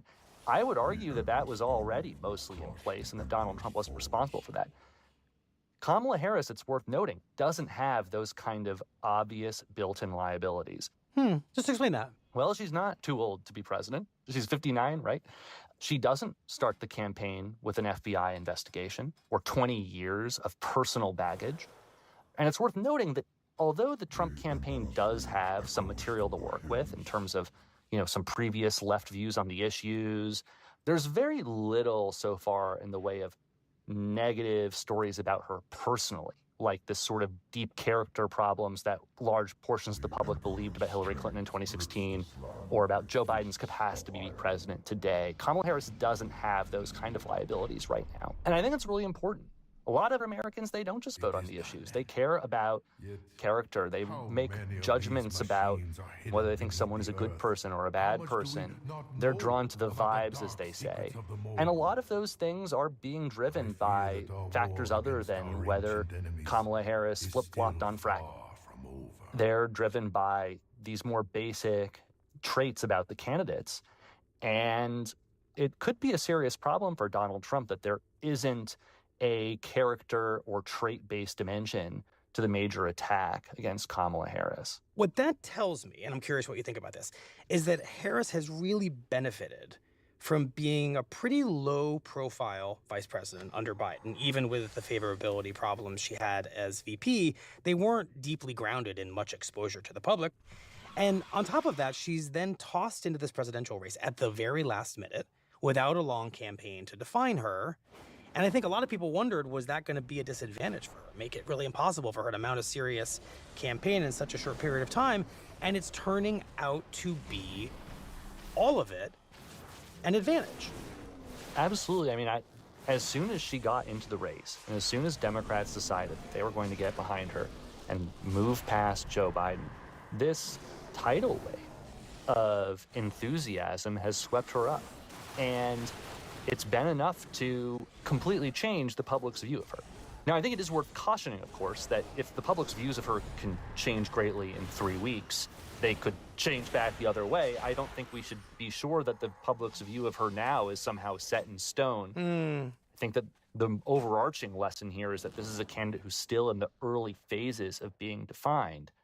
But to this point, it couldn't have gone too much better for her. And I'm curious, should we assume that if Kamala Harris is now leading Trump in the 3 swing states that this poll covered, Michigan, Wisconsin, Pennsylvania, that she might be leading Trump as well in the key swing states in the Sun Belt that the Times hasn't yet polled since she became the nominee? And I'm thinking about states like Arizona, Nevada, Georgia, North Carolina. Yeah, it's entirely possible.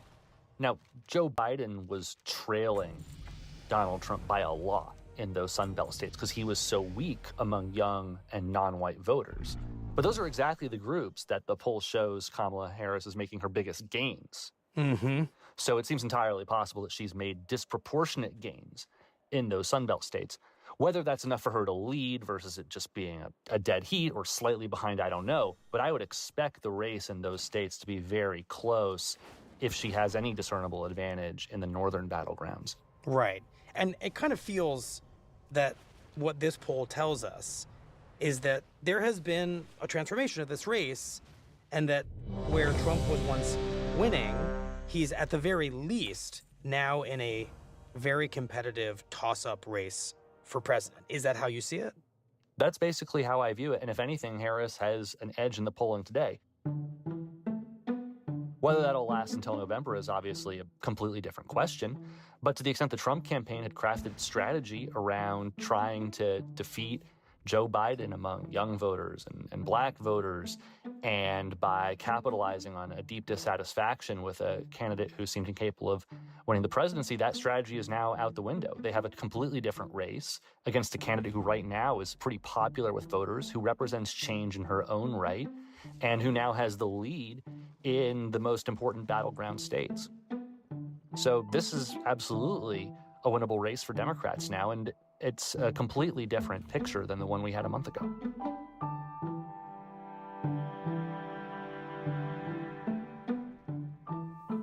Well, Nate, thank you very much. We appreciate it. Thanks for having me.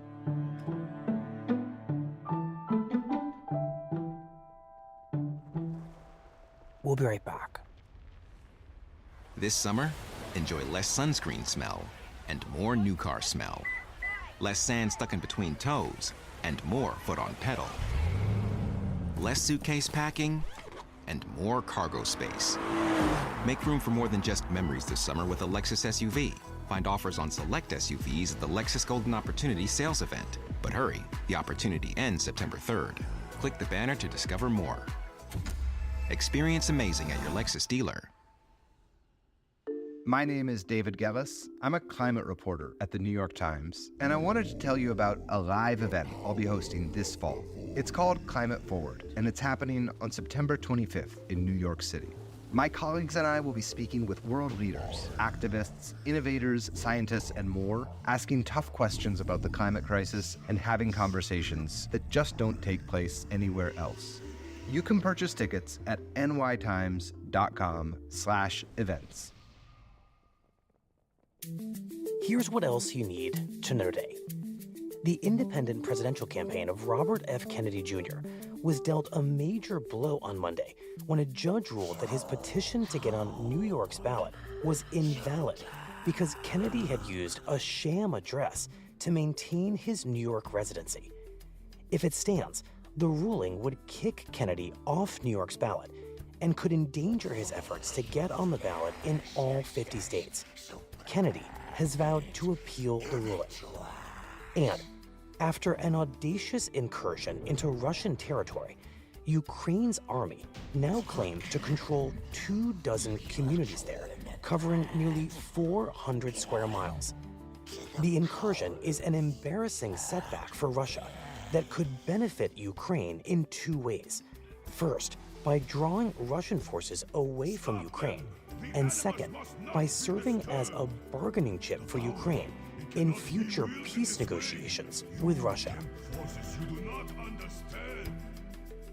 Today's episode was produced by Shannon Lin, Carlos Prieto and Claire Tennisgetter. It was edited by Lisa Chow and Devin Taylor. Contains original music by Dan Powell and Rowan Nemisto, and was engineered by Alyssa Moxley.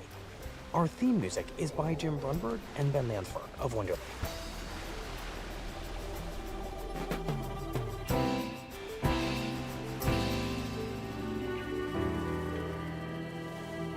That's it for the Daily. I'm Michael Barbaro. See you tomorrow.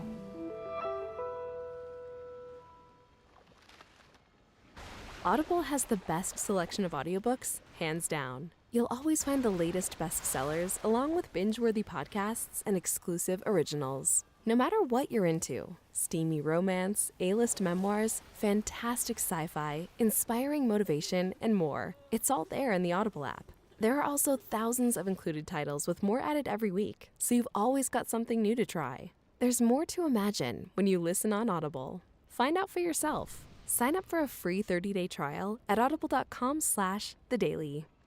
Did you know Tide has been upgraded to provide an even better clean in cold water?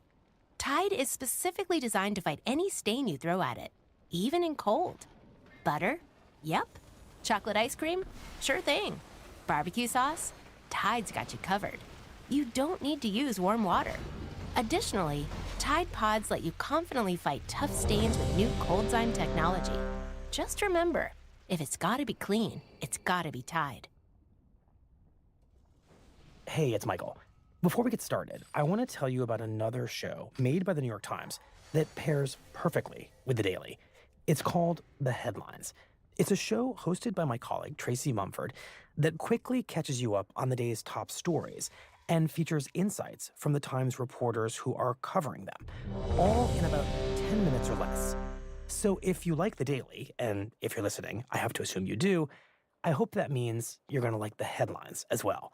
You can now find The Headlines wherever you get your podcasts. So find it, subscribe to it, and thank you. And now, here's today's Daily. From the New York Times, I'm Michael Barbaro. This is The Daily.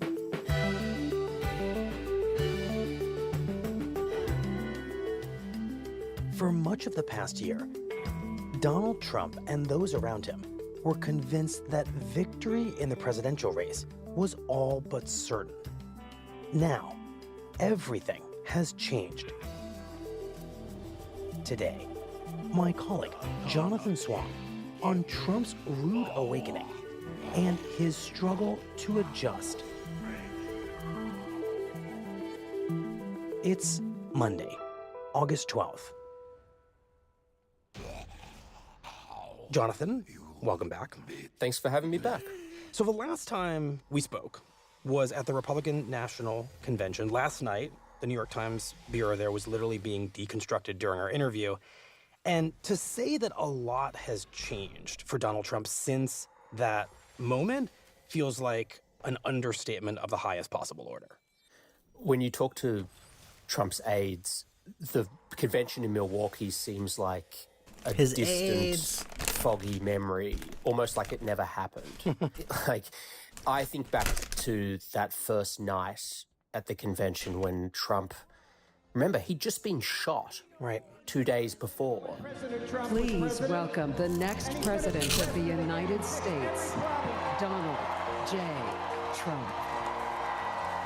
And he comes into that arena the first night, and he's got the big white bandage on his ear, and he's a living martyr. He is here tonight to show his courage, his defiance against somebody who tried to kill him. You will not take this man down. Of Azeroth once again. And I just remember that whole week there was a giddiness and a overconfidence that was just pulsating through the place. Like, remember, Biden was still the candidate, and there was just a certainty. I don't think I even spoke to a single Republican there who really gave Biden any chance of winning the election. Trump is going to win. If the election was today, he was going to win. If the election was tomorrow, 2 months from now, he's going to win, and he's going to win in November. He's going to win. The only question, the only suspense, the only mystery was how big is Donald Trump's victory going to be? And then overnight, when Biden drops out, Donald Trump's in a whole new race.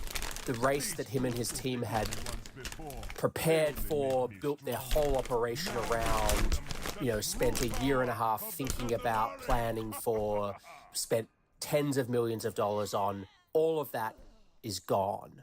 Right, and that's really what we want to talk to you about. Trump's behavior, how he has campaigned since everything changed, and what that tells us about how he is adjusting or not adjusting to the realities of this new race.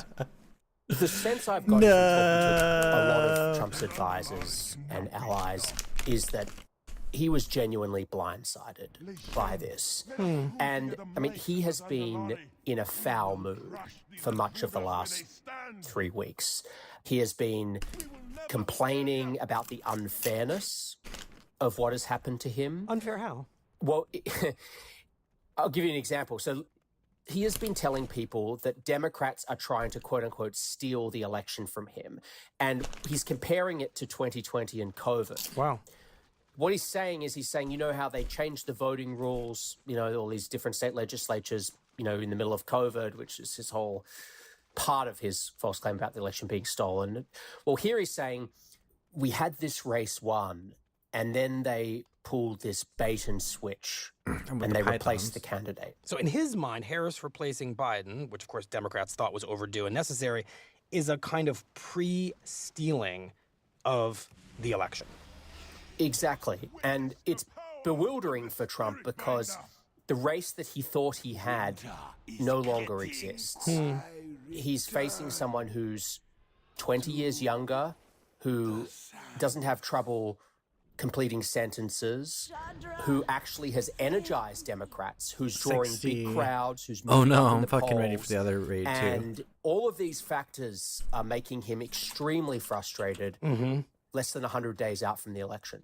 And you can see this projection in his public statements and Truth Social comments. He's been it looked like a sort of this exercise in not again. On Truth Social, where he's saying, I'm hearing Biden's really angry and wants to get, regrets dropping out, and maybe he gets back in, and it's sort of like... That's actually the way Trump feels. I know that's what you want, but that's not really what's happening.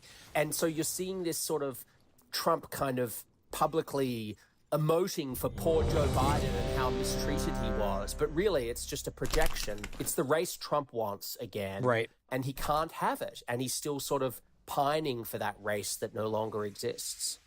Okay, so those are the inward pains and frustrations that you have been picking up on in your reporting.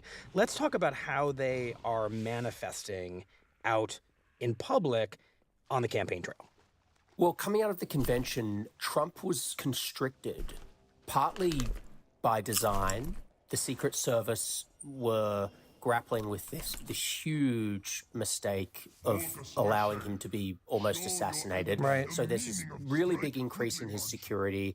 They don't want him doing events outdoors, which he loves doing. He feeds off these open air events. Even his golfing is constricted. So he's feeling cooped up. But there's also just this, I don't know what the right word is, I guess sort of cement-footed aspect to his campaign at this point. Suddenly, he's not out there doing much. He's not dominating media. And the person who has seized command of the moment, who is on every television screen, who is the fresh thing that everyone is paying attention to and talking about, is not him. Yeah, is his new opponent, Kamala Harris. Right. So we're sort of waiting to see what is the Trump plan to take on Harris. You can see him fumbling around for a nickname for her. He sort of cycles through.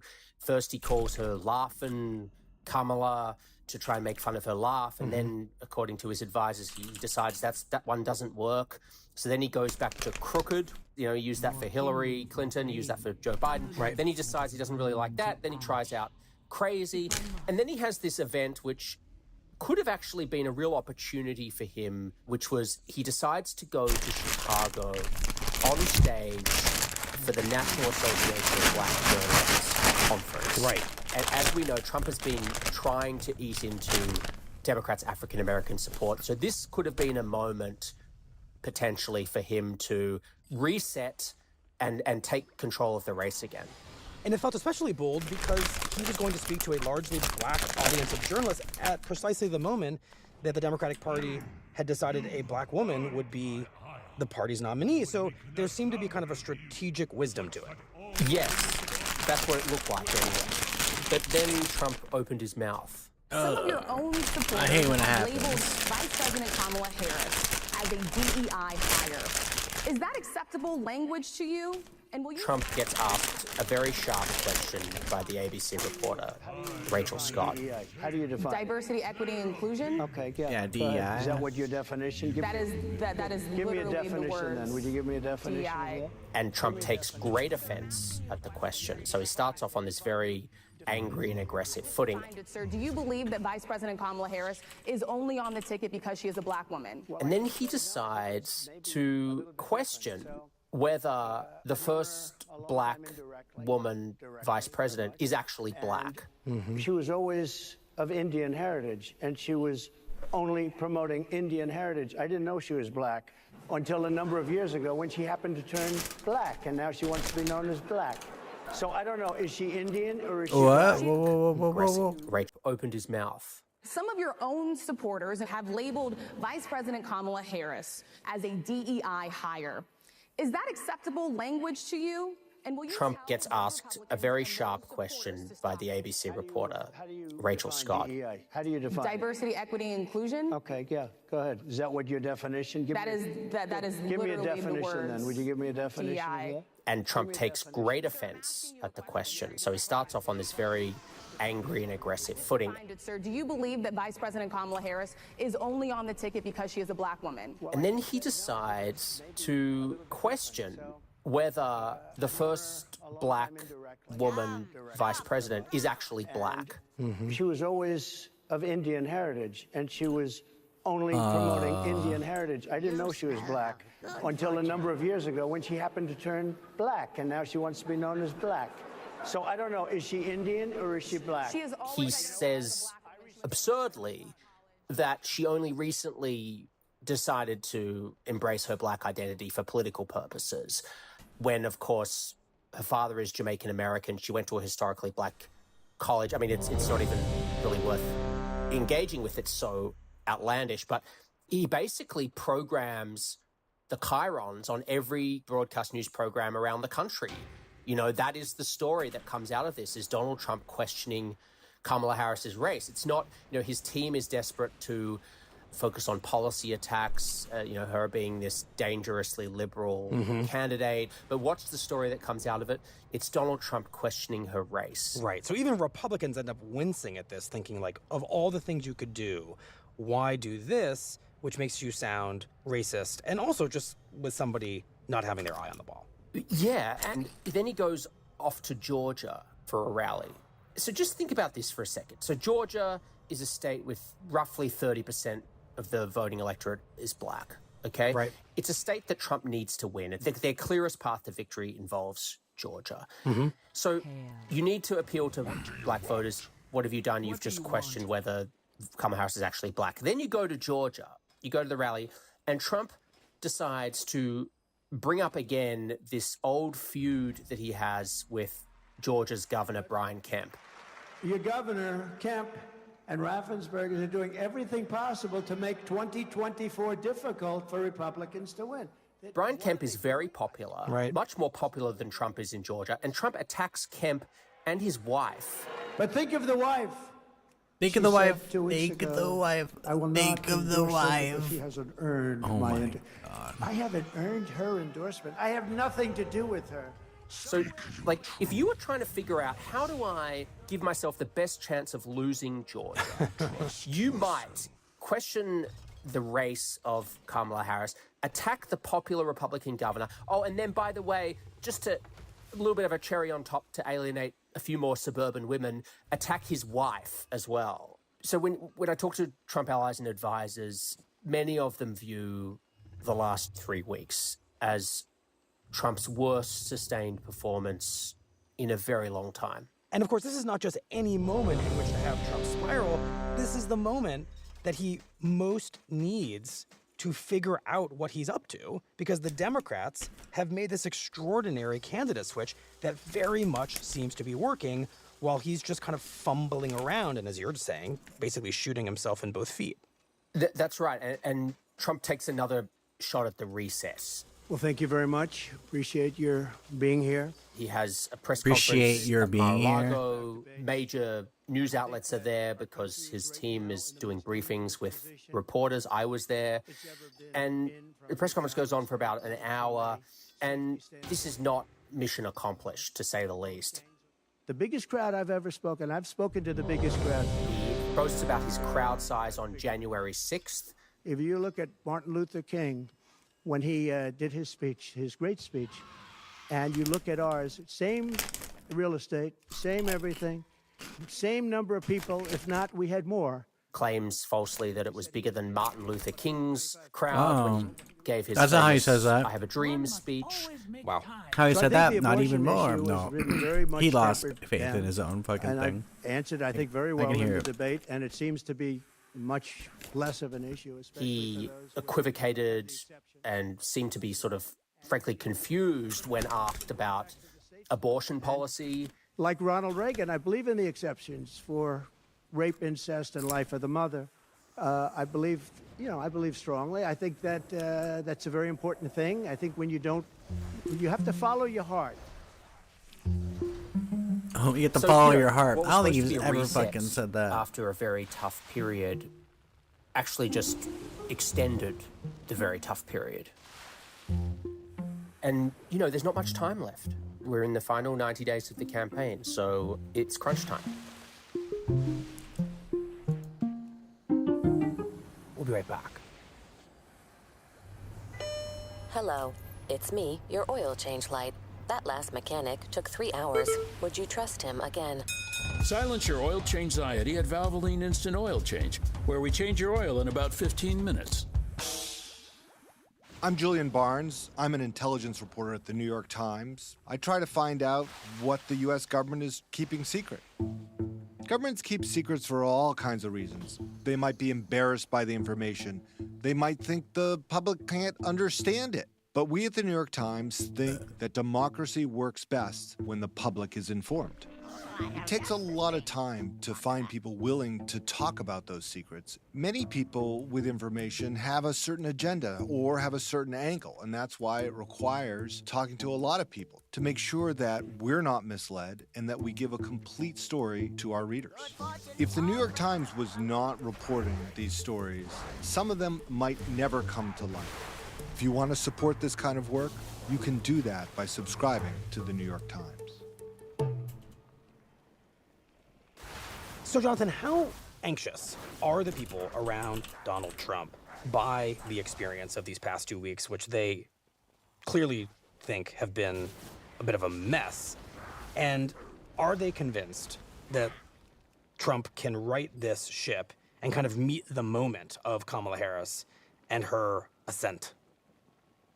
Well, they're in a real race now, and the dynamics have shifted to the extent that Democrats were not excited or motivated to vote for Joe Biden, and they are excited and motivated to vote for Kamala Harris.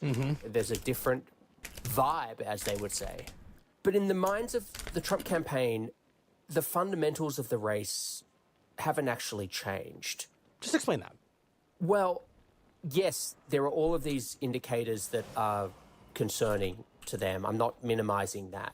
But they still have a very clear path to victory. And in fact, it's a much clearer path than Kamala Harris has at this moment.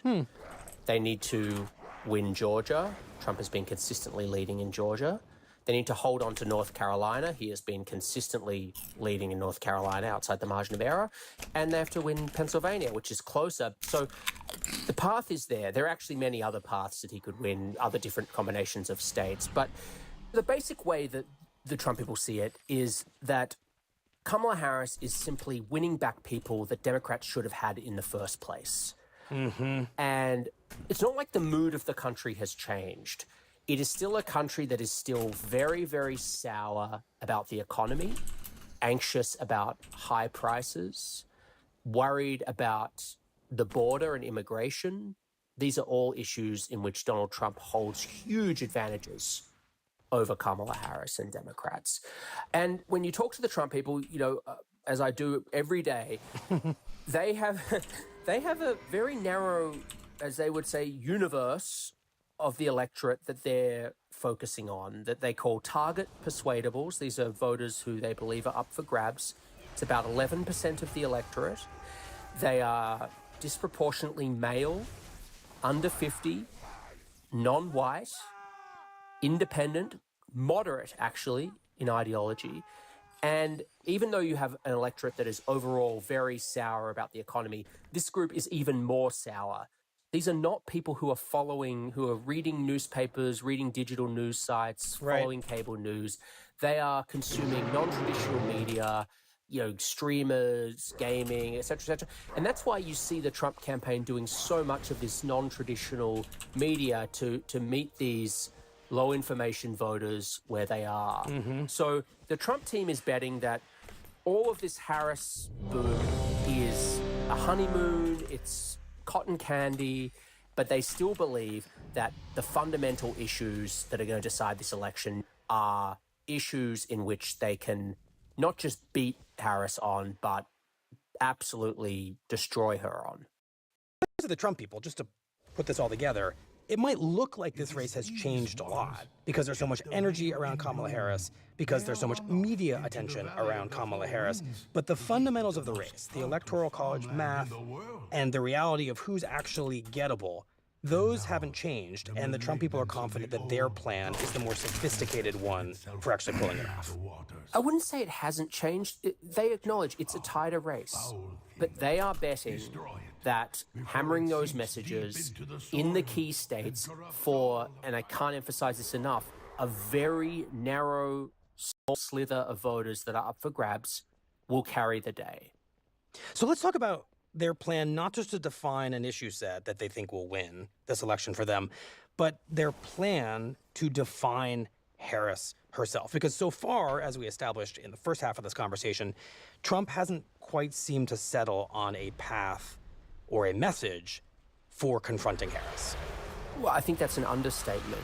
One of the challenges when you talk to Trump advisors is that they need to narrow their focus. They have so much tape of Kamala Harris saying all sorts of things that are unpopular and very, very liberal and out of step with moderate centrist voters, that they actually need to go through a culling exercise and make sure that they're not just throwing everything at the wall, and in the end, nothing will stick. Voters will sort of tune it out.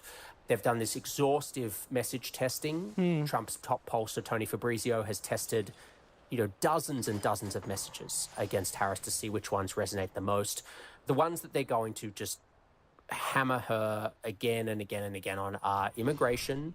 Joe Biden appointed her to deal with the root causes of migration. They're going to talk about aspects of her record as a prosecutor in San Francisco to portray her as soft on crime. And they're going to tie her to the Biden economy, which, while on many indicators is doing well, voters aren't feeling it and aren't saying that. So that's what they're going to focus on. But beyond policy, they're also trying to attack her personally in a few key ways. Like what? So the two that they are doing with her personally is defining her as someone who is not presidential, who's not strong, who is unserious. There's a video they have internally. They call it the word salad video. We've been to the border. You haven't been to the border. And I haven't been to Europe. And I don't understand the point. It's clips of Kamala Harris. She goes on these sort of very unusual verbal excursions. It is time for us to do what we have been doing, and that time is every day. Every day it is time. She sort of repeats lines and says things that sound like, at times, a mangled self-help book. I can imagine what can be and be unburdened by what has been, There's one where she talks about... talking about the significance of the passage of time, right? The significance of the passage of time. So when you think about it, there is great significance to the passage of time. They're trying to paint her as fundamentally unserious, not ready to be commander-in-chief. Right. They're basically going to start mocking her in compilations of videos that are intended to take the worst possible moments, put them all together, and hope that it somehow undermines her credibility. Exactly. The other thing that they're doing that's specific to her is they're trying to portray her as a fraud, as a fake, as someone who reinvents herself for political expedience every few years. And, you know, there's a bit of material to work with there. In 2019, when she was running for president, she basically co-signed every hard left position, whether it be a ban on fracking, abolishing private health insurance, abolishing ICE, giving free health care to undocumented immigrants. You know, it's a very long list. She's basically running away from that record now, but they're going to try and portray her as someone who, you know, doesn't actually stand for anything and flip-flops. Right. I mean, in a very simple sense, it seems like they're going to try to make this campaign about her now, in the same way that for the past 2 weeks since she became the nominee, she's been trying to make this campaign about Trump. Her stump speech reliably has its loudest applause line when she gets to the idea that she knows Trump's type. And it seems like their plan is to kind of invert that and say, we're now going to tell you what type of person Kamala Harris is, and in their estimation, she's ideologically inconsistent and unserious. Yeah, and one thing that they're desperately trying to do is smoke her out. Their view in the Trump campaign is that Kamala Harris is good in scripted settings. They're very frustrated. She's having these very successful rallies, giving rehearsed stump speech. It's all very well produced and polished. But she has not been giving interviews. She has not been submitting herself to tough questioning. They want to get her into these unscripted settings where they think she's very bad on her feet. I hear that again and again when I talk to Trump advisors. She can't think on her feet. That's what they think.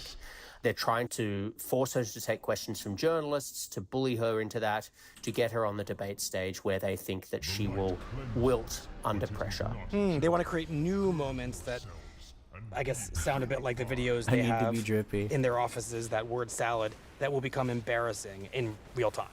Exactly. And what do they think those moments will look like? How are they going to smoke her out?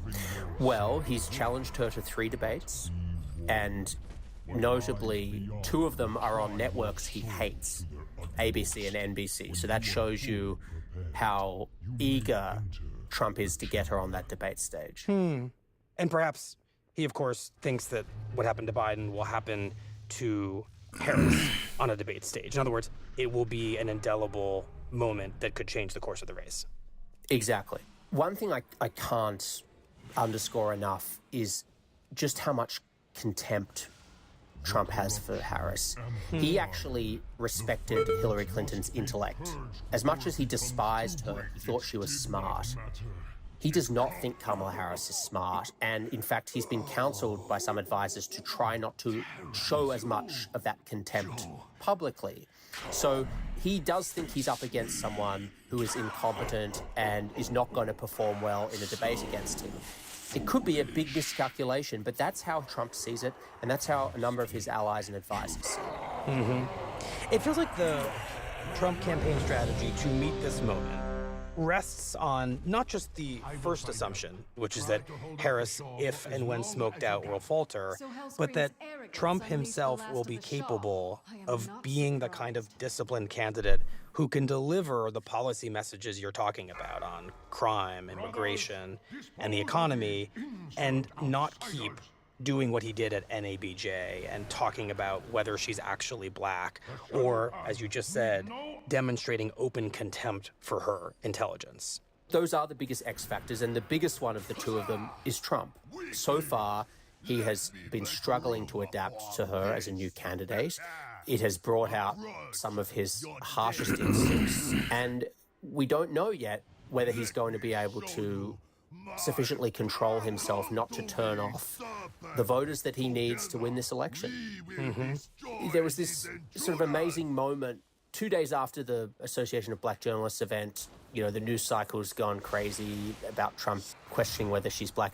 Trump goes to the Hamptons and he's at this very high-powered donor dinner. These are some of the wealthiest donors in Republican politics. And one of the donors asks this question that in any normal time it would have just been this completely benign, forgettable question, which was basically, what issues should you be talking about? But of course, this was a question that was sort of imbued with great meaning and relevance because he'd just been on this race-baiting spree. And Trump says, direct quote, "I am who I am," which, not exactly reassuring. At the same event, he said that he thought he was right to bring up should pull that the off question the whether she was Kendrick really Lamar black. album. He said that we have to stop the steal, relitigating his false claims about the 2020 election, which his advisors are desperate that he would stop talking about. So, this is a 78-year-old man who is not changing. So they're going to have to do the best they can with the candidate they've got. Right. I mean, the real risk for Trump is that he sabotages himself, which has always been a risk with Trump, but it's especially a risk, it would seem, in the final weeks of a campaign, that he thought he was on a glide path to victory in when it was against Joe Biden. And now, despite everything that's happened, he's basically saying, as a candidate, as a person, I won't change. I don't think I need to change. Exactly. And in fact, if there was ever a moment when Republicans were sort of saying, I think maybe he's a changed man, was after the assassination attempt. Right. He's now saying to people, if anything, I'm more angry. The press wants to say I got nicer after that. No, he's saying that out loud. No, in fact, not. In fact, not. I did not get any better. Oh my God. If that doesn't change you, I'm not sure what does. Right. Apparently not a new rival either. Not so far. Well, Jonathan, thank you very much. We appreciate it. Thank you. Flying snow, fragrant lotus, step forward. You have bested my prize students. We'll be right back. Perhaps you can be of use to us after all. Did you know Tide has been upgraded to provide an even better clean in cold water? Tide is specifically designed to fight any stain you throw at it, even in cold. Butter? Yep. Chocolate ice cream? Sure thing. Barbecue sauce? Tide's got you covered. You don't need to use warm water. Additionally, Tide Pods let you confidently fight tough stains with new ColdZyme technology. Just remember, if it's gotta be clean, it's gotta be Tide. My name is David Gellis. I'm a climate reporter at the New York Times, and I wanted to tell you about a live event I'll be hosting this fall. It's called Climate Forward, and it's happening on September 25th in New York City. My colleagues and I will be speaking with world leaders, activists, innovators, scientists, and more, asking tough questions about the climate crisis and having conversations that just don't take place anywhere else. You can purchase tickets at nytimes.com/events. Here's what else you need to know today. Over the weekend, Trump's political troubles continued. His campaign said it had been the victim of a hacking operation allegedly linked to Iran that resulted in the theft of sensitive internal documents, including research on Trump's running mate, Senator J.D. Vance. Some of those documents have since been shared with major news organizations, including Politico and The Washington Post, in what appears to be an effort to embarrass Trump's campaign. And Brought to you by the Capital One Venture Card. Earn unlimited double miles on every purchase every day, and you can use those miles on any travel purchase. Plus, earn unlimited 5x miles on hotels and rental cars booked through Capital One Travel. Your next trip is closer than you think with the Venture Card from Capital One. Terms apply. See CapitalOne.com for details. I'm Sabrina Tavernisi, and this is The Daily. On the first night of the Democratic National Convention, the stage belonged to the man who chose to give it up. Today, I spoke with my colleagues Katie Rogers and Peter Baker about Joe Biden's private pain since stepping aside and his public message here in Chicago. It's Tuesday, August 20th. Is this the line we need to get on? This is the line. Oh, gosh. I'd say we're going to be here 45 minutes or so. Woof. My goodness. At least nice birds and flowers here. Little butterfly. Oh, there it is. I can see the United Center now. See, it's through there. Yeah, but can you see the front of the line? No. Line. I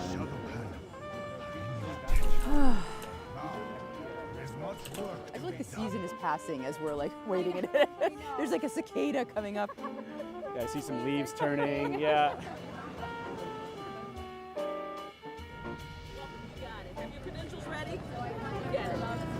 Oof.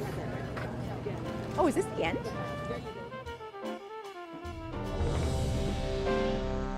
Okay, so we're through the line. It was indeed 45 minutes, as I predicted.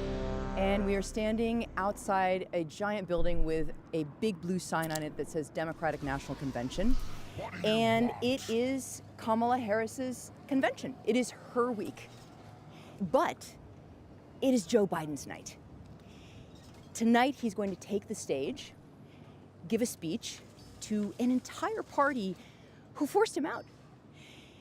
And many of us know the broad story of how he decided to step aside. But the question always has been, what was the thing in the end that fundamentally made him drop out? But my colleague Katie Rogers has gotten inside the final few days for Biden in making that decision. So we're going to go talk to her about what ultimately drove Biden to make this decision to leave the race. Okay, big New York Times area. Maybe seeing a lot of other people I know. Oh, here she is. Katie. Hi, how are you? Are you ready? Yes. Okay, cool. Welcome. We're so glad to have you. So, Katie, just to start, I wonder if you could reflect for a moment about what this convention was supposed to be up until a month ago. Right. I mean, this is something that President Biden had been looking forward to. He had been workshopping a big convention speech. You know, this is something that Biden didn't get in 2020. If you remember, we were in the middle of a pandemic. This was all done virtually for him. This would have been the very first time in his career that he was the presidential nominee at a huge 50,000 person strong convention. You know, you get the balloons, you get the big banners with your Bidenisms broadcast everywhere. It was a moment this Bidenisms doesn't really ever get to have. I mean, it's been a moment he's wanted for decades, right? 69. So many people cheering for him and choosing him in a way. It's the validation. He has wanted the validation of being that choice and will not get that now. Instead of this moment where he gets to, you know, lay the groundwork for a second term, he is ending his political career in Chicago on stage. Katie, you and our colleagues have been reporting on why he decided to give up something he wanted so badly. Tell us about what you found. Right. So it starts almost exactly a month ago. The president is campaigning and comes down with COVID and is rushed home on Air Force One to his beach home in Rehoboth in Delaware.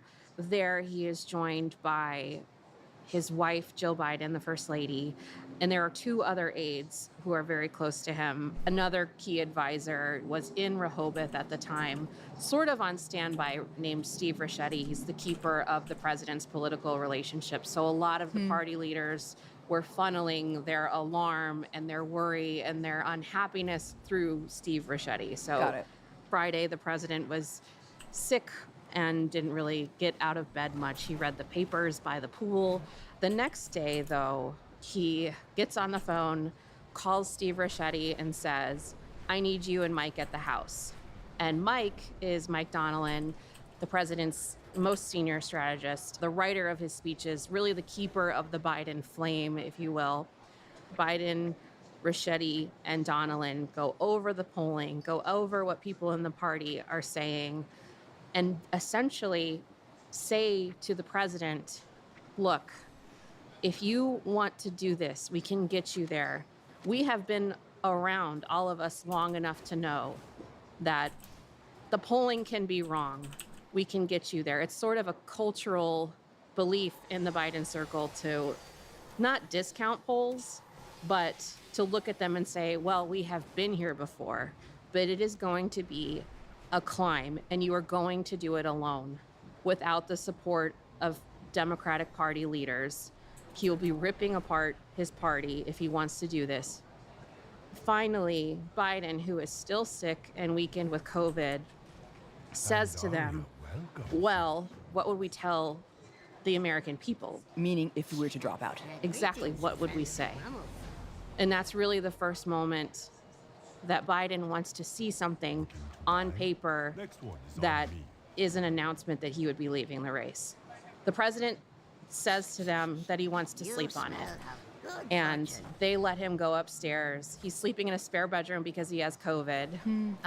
So he's alone. So he's alone on one of the most important nights of his life. And, you know, people close enough to him to know his thinking in this moment have told me that it was not decided, but everybody sort of knew where he was going. The next morning he gets up, the letter gets finalized, and it is published on X exactly 1 minute after he calls into a senior staff meeting and is reading the letter to them, telling them that he is leaving the race. So it sounds like the calculations for him are not about winning or losing, but really about the party and party unity and not wanting to, as you say, rip it apart. Exactly. What do we know about how he's been feeling about that decision since then? That was a month ago, as we said. Right. So in the moment, you know, it's been described to me as peace, a sense of understanding that he was not willing to do what would have been required of him politically to keep going. And I think in the week since, I think he has experienced a mixture of emotions. The president, it should be noted, I think, is a pretty proud person. There was a really big day a few weeks ago where 3 American hostages were released from Russian custody as part of a really complicated 7-nation prisoner swap. That is, you know, as Jake Sullivan, the president's national security advisor, was fighting back tears talking to us that day, saying, this is vintage Joe Biden. This is what he's best at. Complicated foreign policy. That was a moment for somebody like Biden to say, hey, I'm still the president. And I was on the tarmac at, you know, midnight when those hostages came off and was talking about the importance of allies, the importance of diplomatic relationships, essentially saying the importance of my experience is this. Yeah. And if you know how he approaches politics, you know that he is saying in that moment, I have value, this is what I bring, this is what I am good at, and he wants the chances to be able to say that.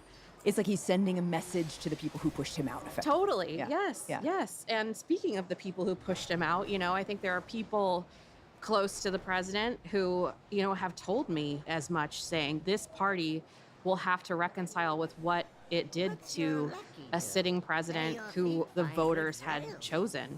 And, you know, I think that there is definite resentment, frustration, distrust.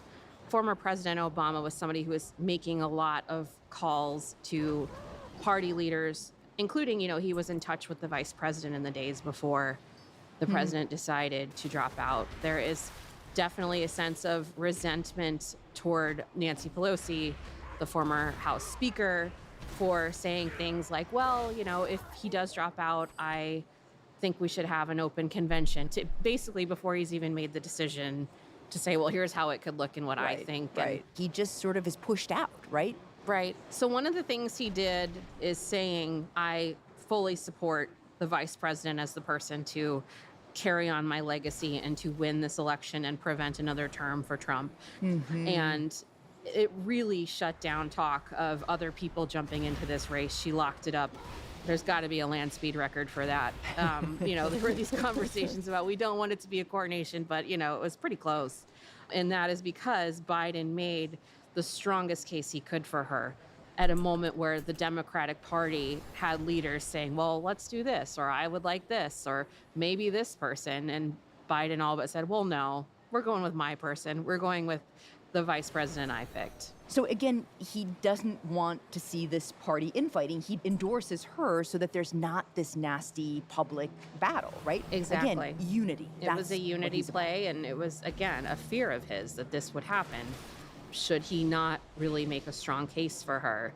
And, it's interesting because, the reporting we had leading up was also that he privately did not necessarily believe that Harris could win, and got to this point by the time he decided to leave the race that he clearly believed that she was the one who could. Yeah. So in a way, one way of looking at this convention is that it's not his convention, but he did have a big hand in making it her convention. I think that's right. It's definitely not his big event to headline anymore. He's coming in as not the change candidate that so many Democrats are seeing in Harris now, but as sort of this throwback figure almost that is passing the baton to her. And I think he sees the vice president as somebody who is best positioned to carry forward his legacy. She's taking the baton from me. I saved democracy. She will preserve it. Good fortune to our friends.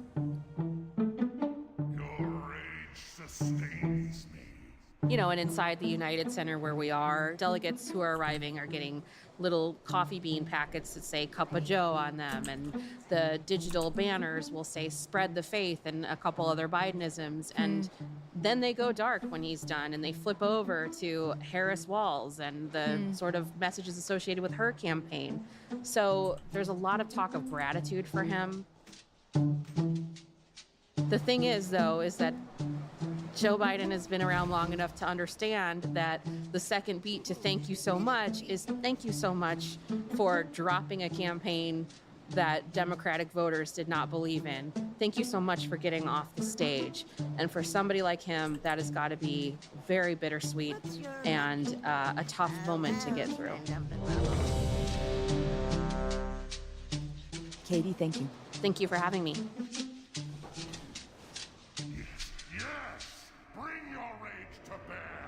So right now we're at the arena, and we are about to go inside to talk to delegates. These are people who will formalize Kamala Harris's nomination. And we are going to talk to them about Joe Biden.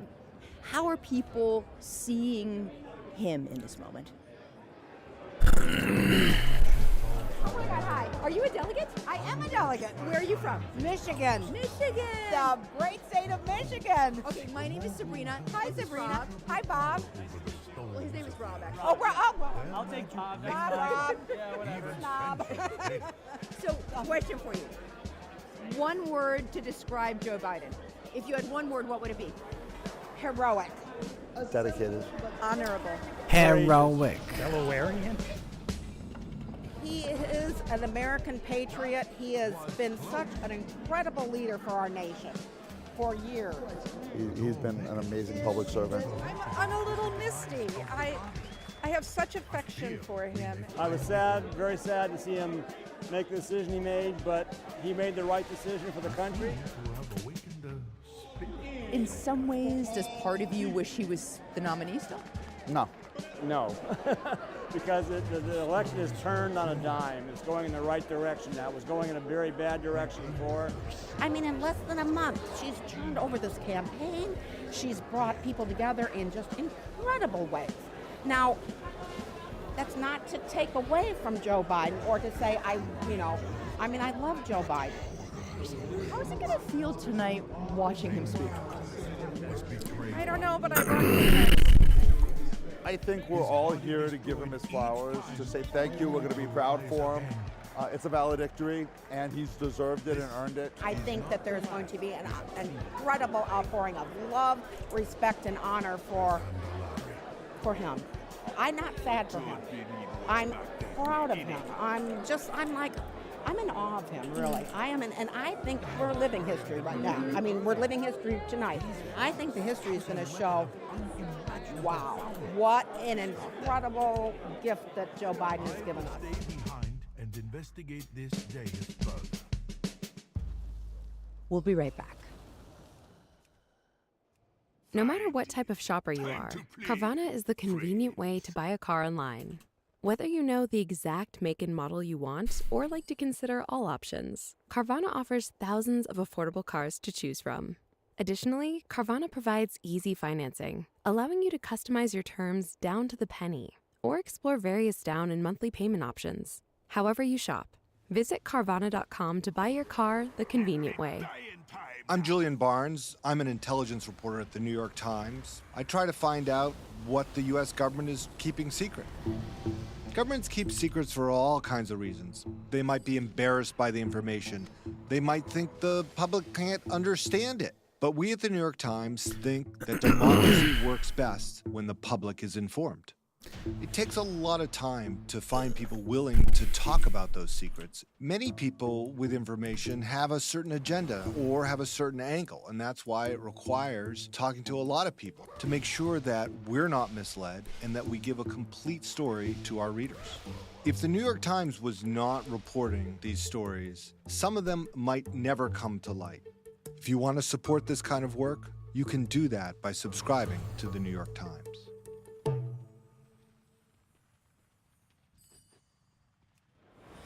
So we are walking to the arena from the press center. I'm walking with my friend and admired colleague, Peter Baker. Admirer. I'm an admirer of you.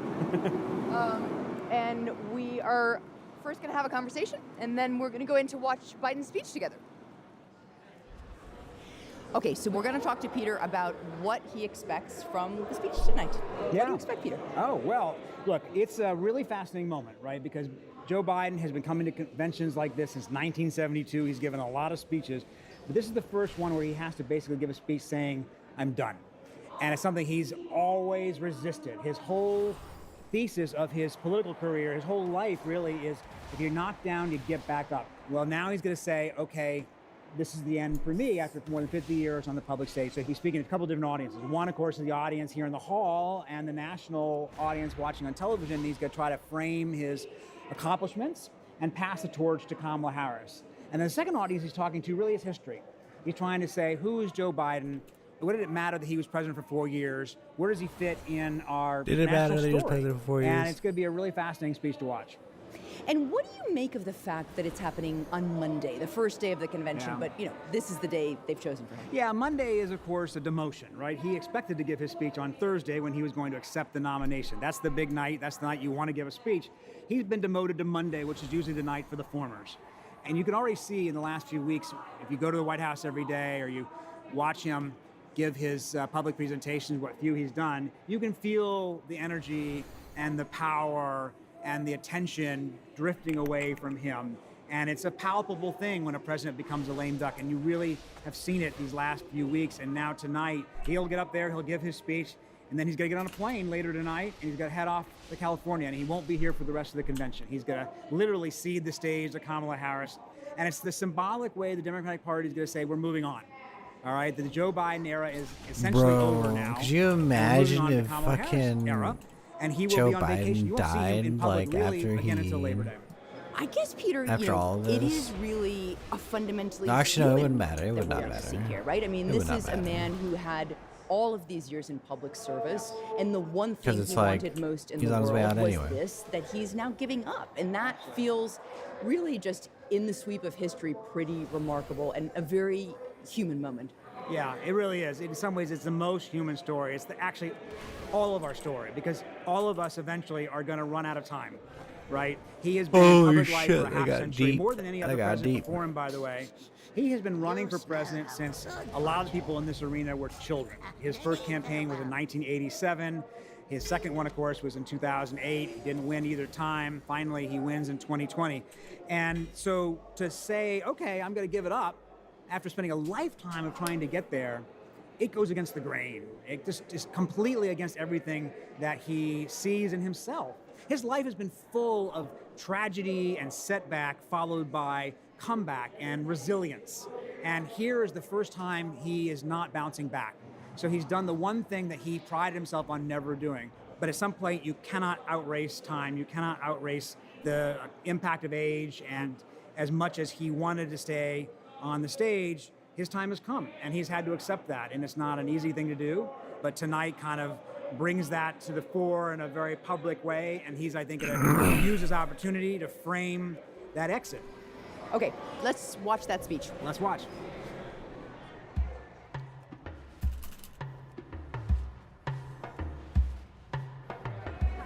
We're going two over.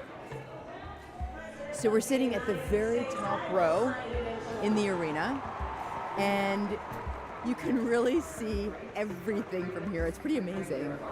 Thousands and thousands of delegates, and this huge TV screen.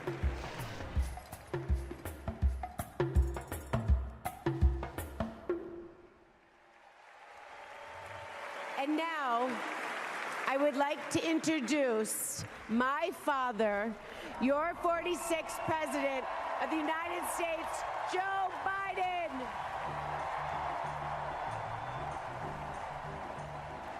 So he's smiling, he's looking up into the crowd, he's putting his hand over his eyes. Thank you. I love you. They're chanting, "Thank you, Joe. Thank you, Joe." His eyes are tearing up. He's always been an emotional politician, not afraid to show emotion in public. This has got to be one of the most emotional moments of his political career.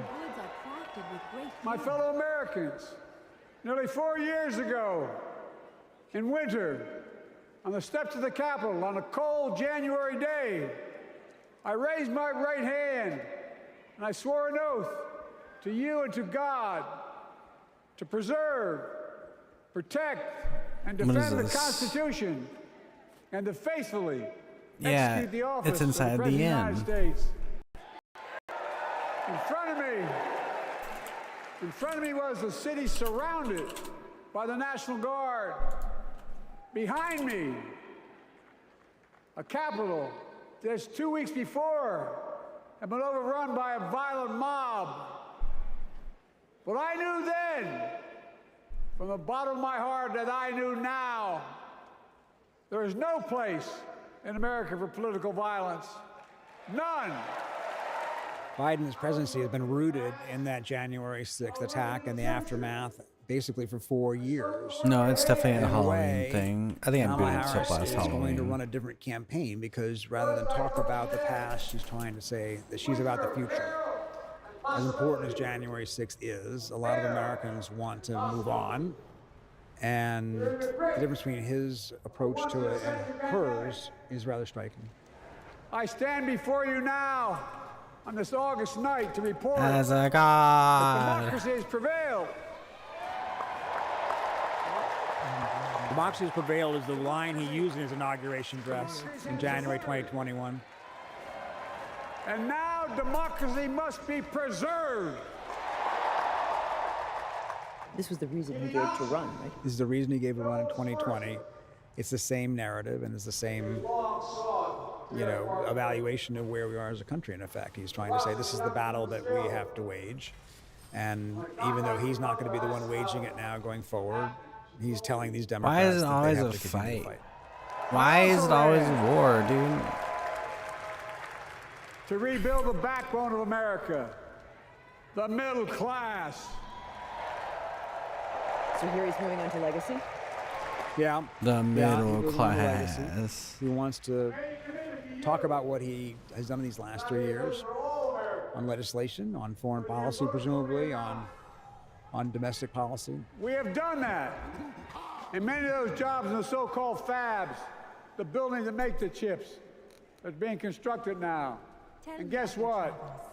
The average salary in those fabs, size of a football field, will be over $100,000 a year, and you don't need a college degree.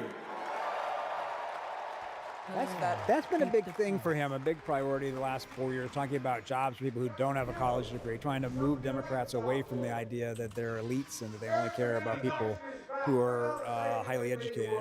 And it's come at a time when the demographics have changed. The Republicans have become the party of the less educated voters, and the Democrats have become the party of the more educated voters. And he's trying to recapture that old Democratic appeal to working class Americans.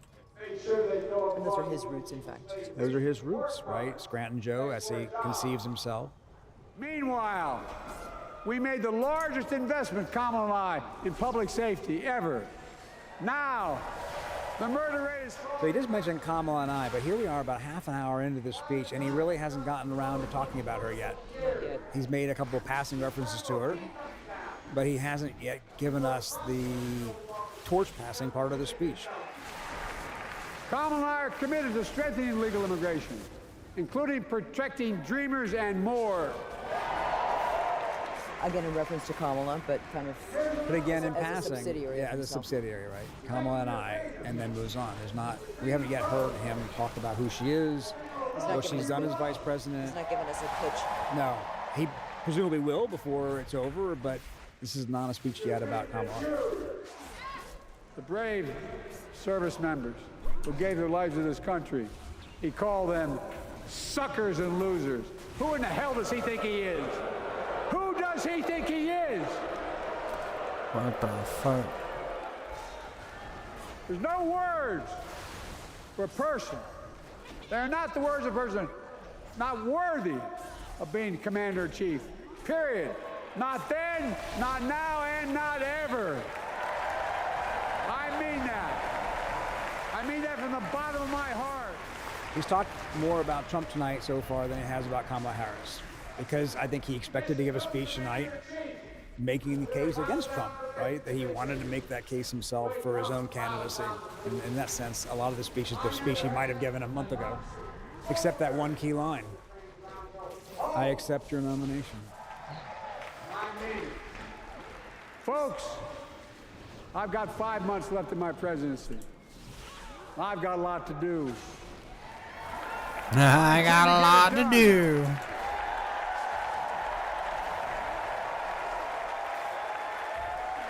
It's been the honor of my lifetime to serve as your president.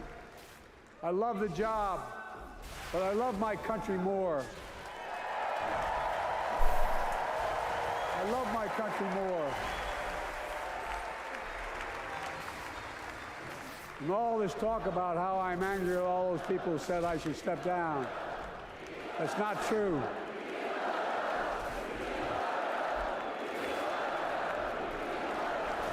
I love my country more, and we need to preserve our democracy. In 2024, we need you to vote. We need you to keep the Senate. We need you to win back the House of Representatives. And above all, we need you to beat Donald Trump. This was his case, right? This was the case he made for himself. Kamala and Tim. Elect Kamala and Tim. He's endorsing them. He's supporting them, but he hasn't really talked about them. We've made incredible progress, but we have more work to do. And Kamala and Tim will continue to take on corporate greed and bring down cost of food. Peter, is he actually passing the torch? Is he actually passing the torch? Or what He is has he doing? changed the subject of the sentence from I will to they will. And the rest of it is a lot of what he would have said otherwise. They will continue my policy. Exactly. He's outlining what he would have done, in effect, and saying Kamala and Tim will be the ones to carry it out. Selecting Kamala was the very first decision I made when I became our nominee. All right, we're talking a little bit about it It was now. the best decision I made my whole career. Okay. He said it was the best decision he ever made in picking Kamala Harris as his vice president. Now, you could say it's a line, but obviously he understands right now that in some ways she's the most important thing to his legacy. Because if she wins, he will be remembered for what he accomplished and for sacrificing and stepping aside. And if she loses, people will say he hung on too long through hubris or stubbornness or pride, and he didn't set the Democrats up for success. In other words, his legacy is entirely dependent on her and what becomes of her in the next couple of months. Absolutely right. 10 weeks will decide it. America, America, I gave my best to you. I gave my best to you. Jesus. So this is the final moment. The bookends of an extraordinary political career, whether you support him or not. It's an American story. An American the story. United States of America. This is the line he always uses to finish his speeches. And there's nothing we cannot do when we do it together. God bless you all, and may God protect our troops. He just dropped the mic. crowd is roaring. He turns around, looks behind him. For about 48 minutes. Long speech. It's now well after midnight in the East.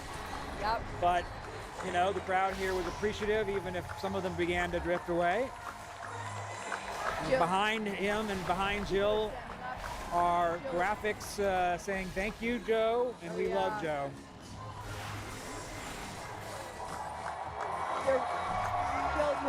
Here's Kamala Harris. Kamala and her husband Doug are joining them.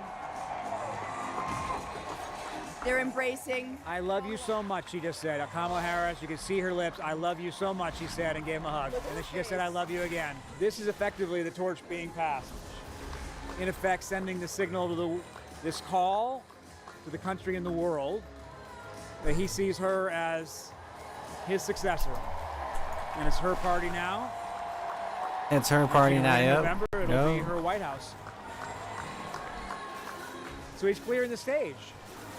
The next 3 nights of this convention, all in prime time, will all be Kamala Harris and the people who are promoting Kamala Harris. Joe Biden won't be here anymore, and it won't be his convention. Oh, and he's leaving the stage, Peter. Now he's leaving the stage, literally, and you can argue politically. That's it. Wow. He was really ready for all of that. This whole fucking thing. He's like, "This is my time to shine. I'm gonna be on a fucking podcast for 30 minutes." My name is David Gellis. I'm a climate reporter at the New York Times, and I wanted to tell you about a live event I'll be hosting this fall. It's called Climate Forward, and it's happening on September 25th in New York City. My colleagues and I will be speaking with world leaders, activists, innovators, scientists, and more, asking tough questions about the climate crisis and having conversations that just don't take place anywhere else. You can purchase tickets at nytimes.com/events. Here's what else you should know today. In a very constructive meeting with Prime Minister Netanyahu today, he confirmed to me that Israel accepts the bridging proposal, that he supports it. Israel accepted an important proposal put forward by international mediators, including the U.S., who are trying to broker a last-ditch plan for a ceasefire between Israel and Hamas.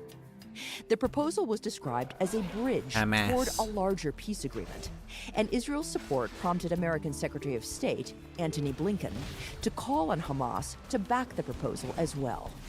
The next important step is for Hamas to say yes, and then in the coming days, for all of the expert negotiators to get together to work on clear understanding. Yeah, I had to get the time runner achievement. But it's unclear whether Hamas will back the bridge proposal. Hamas has repeatedly claimed that the ceasefire negotiations have been slanted toward Israel. And in a sign of its skepticism, the group's military wing carried out a provocative suicide bombing in Tel Aviv on Sunday night. Today's episode was produced by Rob Zipko, Lindsay Garrison, Carlos Prieto, Stella Tan, and Jessica Chung. It was edited by Rachel Quester and Paige Cowett.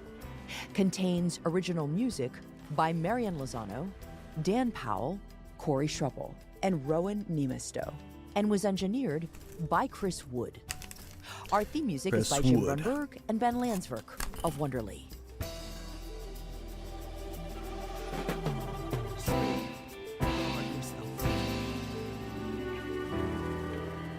That's it for the Daily.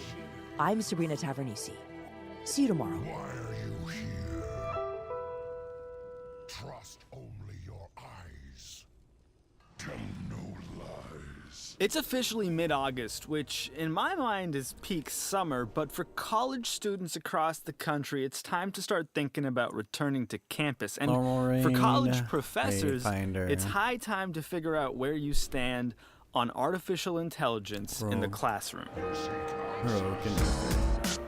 Students using AI to write their papers, lack of clarity in some classes, both mine and others, about what the official university policy is, what a department policy is, what an individual classroom policy is around the use of ChatGPT to do student academic work. Sounds kind of stressful, to be honest. Does not feel very summery. And so going into this summer, teaching my own class, I decided to write my own AI policy prohibiting AI in my classroom.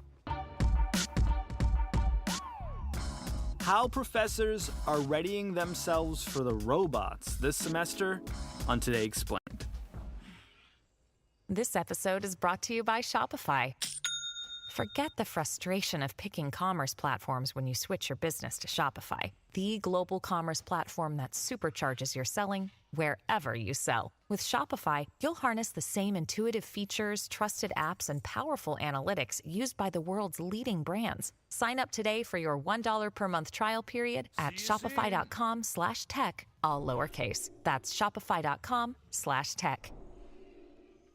Want a website with unmatched power, speed, and control? Try Bluehost Cloud, the new web hosting plan from Bluehost. Built for WordPress creators by WordPress experts. With 100% uptime, incredible load times, and 24/7 WordPress priority support, your sites will be lightning fast with global reach. And with Bluehost Cloud, your sites can handle surges in traffic no matter how big. Plus, you automatically get daily backups and world-class security. Get started now at Bluehost.com. You're listening to Today Explains. Is it Today Explain or Today Explains? Explained. Explained. Olivia Stowell is a PhD candidate and an instructor at the University of Michigan, where I study media studies, specifically reality television. She also teaches a course on reality TV, which sounds like a lot of fun, but she's banning AI in her classrooms, which sounds a little less fun. We asked her when this became an issue. Yeah, it was fall of last year, so fall 2023. I was teaching a TV class. I was the TA for a TV class with my advisor, and they had an assignment where they had to write about social media reception response to a TV show of their choice. How Vanderpump Rules social media. Modern family and the use of modern media to make modern points in a modern way. Why Breaking Bad broke big, bad social media norms badly. I noticed sort of the repeated use of phrases and repeated kind of sentence structures. Repeated phrases. I was like, this does not feel like student writing to me. I was pretty certain that a student had used ChatGPT and they ended up admitting to it, so confirmed case. Here is something to get you started. Good enough. At that point in the fall semester of 2023, did you have a policy? Did your class have a policy? Did your institution have a policy? There was no institution-wide policy, and there still isn't that I know of. So professors are kind of setting their own. And this is kind of a common thing at various universities where, you know, the university will present a range of possible policies or suggestions for possible policies. ChatGPT is the new kid on campus, and some professors are banning it from their classes. Others are encouraging their students to test the limits of how AI can help. Duke University is doing this where they have kind of 4 levels of policy, from like totally prohibit, use with permission, use with citation, totally allow, are kind of like the 4 tiers. University of Delaware also has that same kind of scaffold available. And so at that point in that class that I was in, the use of AI was prohibited, but I didn't write the policy. I was the assistant in that class. Okay, so you seeing this sort of gap in a policy decide to fill that space with one of your own. Yes, yeah. Tell us about it. How did you write it? What did you consult? What did you do with it once you wrote it? Obviously, as someone who is like terminally online and like also studies media, I was like aware of ChatGPT, right? And aware of the possibilities. But when it first came out, and like when DALL-E and all the other ones kind of first came out, I was like, and I still kind of feel this way. My instinct was like, it will kind of be a flash in the pan and then sort of be residual or recede kind of from the front stage of public conversation. But when it became clear that what didn't seem to be the case for students, I felt like, okay, I have my gut reaction, but I need to also be informed. Yeah. You know, I spent a lot of time reading a lot of academic papers, journalistic articles, media reporting, things like that. And so I came to, after all of that research, my policy, which is that I prohibit AI, and I sort of present students with 5 reasons that I think also represent kind of the 5 central ethical questions around AI for the university context.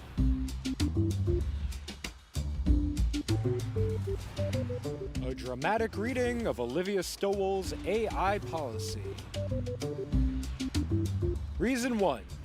This class is designed to improve your writing skills. If you're not writing, you're not improving. Really, the undergirding question there is, what's the purpose of college, right? What's the purpose of being in the classroom? To me, the job of the student is learning. Rather than achieving perfection, the goal is to learn process. And so to me, if you're outsourcing that process, there is a mismatch with the goal of what my classroom space is and what the student is doing. Like, if your task is to learn how to write an outline and you have something else generate an outline for you, there's kind of a problem. So that's the first one, really, like, are you learning actually if you have ChatGPT or other AI forms produce your work for you? Reason 2. Using AI opens up academic honesty issues. A lot of people didn't consent to have their work be used to train AI.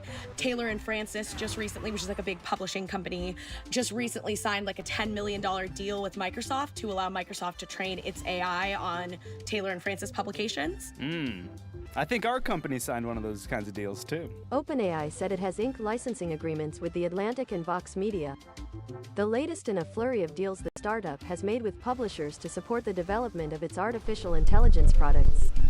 As part of the deals, OpenAI will be able to display news from The Atlantic and Vox Media, which owns the Yes, yeah, exactly right. And like, I have an article in a Taylor and Francis journal, and I didn't get to say yes or no. Like, I didn't get to opt out on having my academic work, which is the product of years of research and study.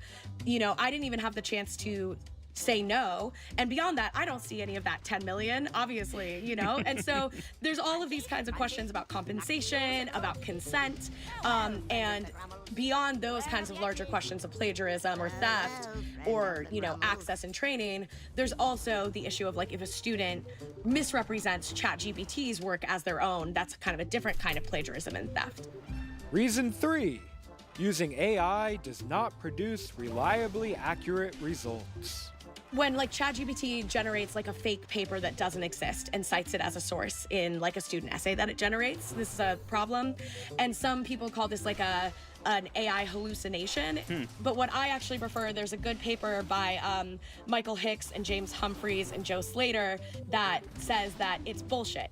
Their definition of bullshit is a claim without regard for the truth. That ChatGPT mainly works to just produce writing that seems human-like, and it has no regard for the truth or accuracy of those claims. And all 3 of those, I think those first 3 reasons are really kind of about the space of the classroom itself in some ways, but I also have 2 reasons that are more about sort of the social context of the world in which we live. Reason 4. ChatGPT has serious negative environmental impacts. Microsoft's water usage went up like over 30% from 2021 to 2022. And journalists and researchers think that that's because of the development of AI, because a lot of water is needed to cool the AI systems, especially in summer. So then there's also a global warming intersection that as the planet gets warmer, the systems are more inclined to overheat, which means you need more water to cool them. So it's kind of a circular sort of issue. Reason 5. OpenAI and other AI companies have exploited workers. Time did a study about workers in Kenya. Washington Post did a study about workers in the Philippines. There's lots of others about the really underpaid and exploited workers, often concentrated in the global south, but also in refugee camps and prisons around the world elsewhere, where these are the people who are doing the image sorting very often. And often for very, very little money, below minimum wage, certainly below US minimum wage, but even sometimes below the minimum wage in their own countries. Washington Post, if I'm remembering right, called it digital sweatshops. And so there's all of these people in the global south upon whom AI depends. And so I think there's an illusion that AI is this humanless machine. But actually the humanless machine runs upon a ton of invisibilized humans who are, struggling to make ends meet, so that, university students in the global north can not write papers? It just seems wrong to me. What did your students say when you finally introduced it to them? Did you do that this summer, or are you waiting until the fall semester? Yeah, I did this for my summer class. So I'm currently teaching a class this summer that has about 25 students in it. And so on the first day of class, I was going over like all the other classroom policies, like, here's what the assignments look like, here's how participation is graded, and here's why we're not going to use AI this summer. And they were really, really receptive, actually. Yeah? Yes, they were. And I was really sort of excited by that. I have one student who's a computer science major, and, they were like, I don't even know what I think yet, but I like talking about why. I'm curious, you went for this outright ban. You're taking this sort of hardline approach. Yeah. AI tools completely prohibited in your class. I'm a professional. I fraternize with fellow professionals, and a lot of professionals I know use these tools in their work to write emails, to synthesize information, to look for potential people to talk to for a project they're working on, whatever it might be. Did any students want to make the argument that by making this sort of ban outright, you were ill preparing them for the work they might have to do one day in a professional space? No students made that argument, but I think that's an argument worth considering. I think that for me, and also I want to be open to revising my position, but I think that part of the difference there is college is the space to learn. This is the space where you want to learn how to write an email. This is the space where you want to learn how to set up a meeting. This is the space where you want to learn how to find sources. Part of the difference there is presumably a professional who uses, some kind of AI technology to write an email actually does know how to write an email. Whereas some students come into college not having ever learned how to do that. Yeah. And so those are sometimes things we talk about in writing classes. And, I don't think, I'm not naive. I don't think my students are gonna all never use AI again or something after my class.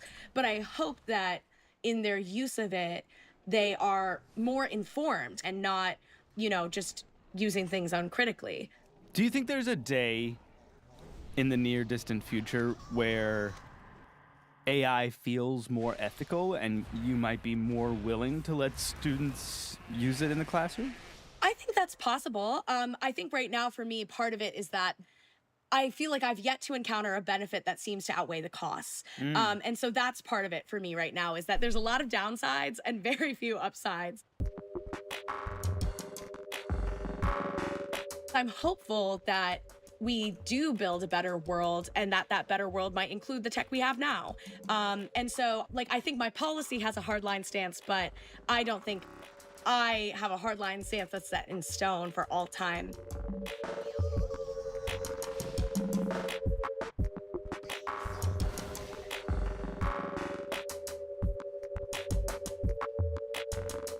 That was Olivia Stowell. It's hopefully not too late to register for her class this fall.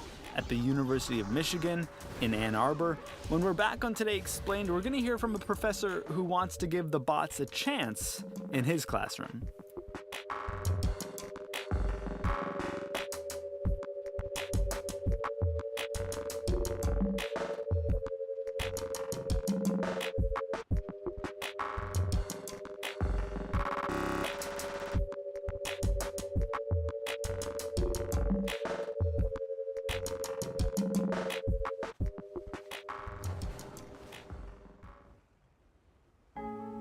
Support for the program today comes from Mint Mobile. You wear sunscreen to protect yourself from harmful UV rays, don't you? I don't, but people say I should. But what about protecting your wallet from a super expensive phone plan? Stay with me here, it says. Too much sun makes your skin blister, just like too many fees make your cash burn up. Man, I'm really nailing this analogy, it says. The point is, Mint Mobile can help you save on your phone bill, y'all. That is the point. By switching to Mint Mobile, you can get premium wireless service for just $15 a month. You get unlimited talk and text and high-speed 5G data. Plus, you can bring your own phone and phone number with a new Mint Mobile plan. To get this new customer offer and your new 3-month premium wireless plan for just $15 a month, you can go to mintmobile.com/explain. That's mintmobile.com/explain. You can cut your wireless bill to $15 a month at mintmobile.com/explain. $45 upfront payment required, equivalent to $15 a month. New customers on first 3-month plan only. Speed slower above 40 gigabytes on unlimited plan. Additional taxes, fees, and restrictions apply. See Mint Mobile for details.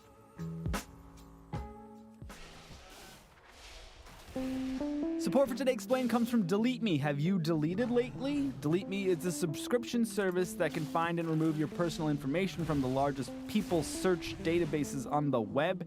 And it's not just a one-time service. This isn't one of those. Delete Me is constantly monitoring to keep your information out of the hands of data brokers. Just ask Claire White, our colleague here at Vox. Delete Me made it super easy for my information to be removed from unwanted sites on the internet. I did not have to lift a finger. They did it all for me by going through the database of sites that they already deemed as unsafe and removing it themselves. You can take control of your data and keep your private life private by signing up for Delete Me. Now at a special discount for our listeners. You can get 20% off your Delete Me plan when you go to joindeleteme.com/today and use the promo code today at checkout. The only way to get 20% off is to go to joindeleteme.com/today and enter the code today at checkout. That's joindeleteme.com/today, code today.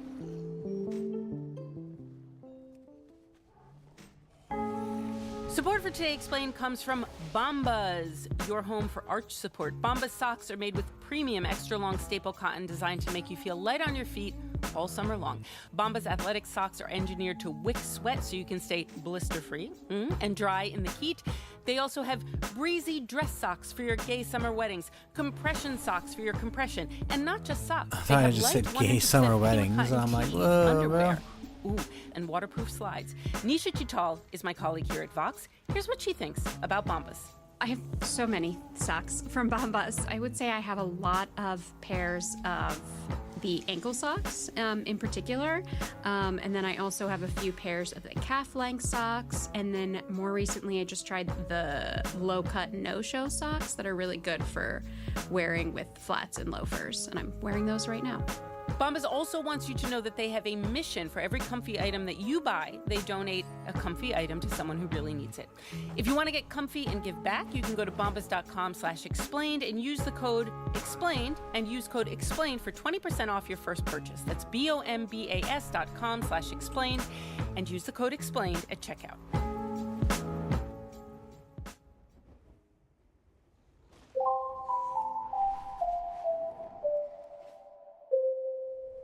Today Explained is back with Dr. Antonio Bird. He's an English professor at the University of Missouri, Kansas City, but he's also been thinking a lot about generative AI tools in the classroom because he's on a joint task force of college professors from across the country who are trying to develop standards around writing with artificial intelligence.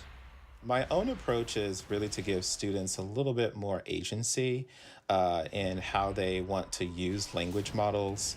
I believe that students, they have a right to learn about different types of writing technologies.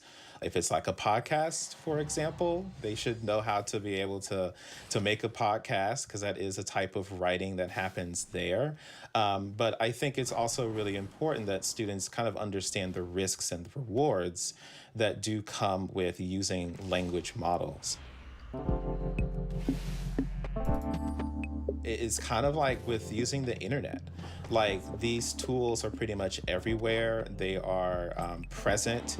Right now, they're present even within Google Chrome. If you right-click and trying to copy and paste, you'll see an option to see that there's Help Me Write, which is their version of Gemini, being able to produce text for you, or as it says, help you write.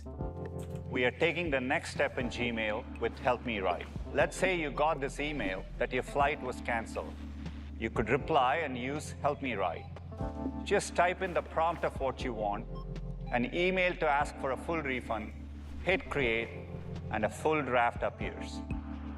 So because it feels like a little inevitable that students will come to use these tools, I think you're going to see a generation of students who are aware of generative artificial intelligence, and they're kind of looking to faculty for some real guidance. How can I use this so I can be competitive on the job market, so that way I know that I am up to date on what some of these employers are really looking for?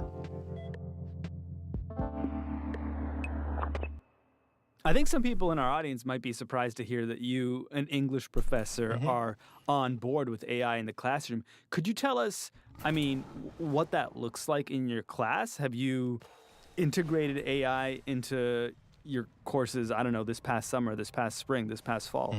So one of the things that I do is that at the very start of the class, I have a video that I created where I explain to students the very basics of generative artificial intelligence. So you should have a right to know what generative AI is. You should have a right to know also how it is actually really dangerous. And that's something that I have done here in this video. Then throughout my classes, I give students the option to use it.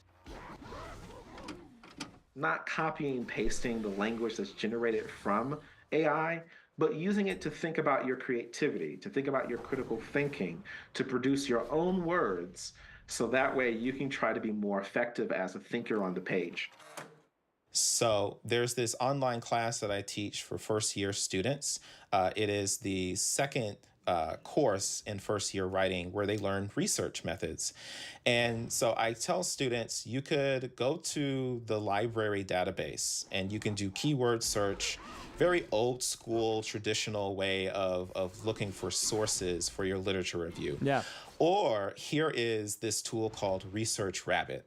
You can go to Research Rabbit and you can put in just one PDF article that you found, and it's going to generate other articles that have cited that article or they're related to it. And it shows up as a map on the screen. So you kind of like visualize the different types of articles that might be useful for your own research. But there is the caveat. You actually have to read those articles. You just can't like pull out the citations and start putting them into your paper. You need to know if they really fit with your argument of what you're actually doing. And this Research Rabbit is not actually a rabbit, it's AI? No, it's not like a rabbit at all. It is it is exactly AI empowered. I would even say it's kind of like Google Scholar. When you do a search on Google Scholar, sometimes they list an article and they will tell you how many other people cited that article. When ChatGPT arrived and became, inescapable, it felt like a lot of people were declaring the personal essay dead.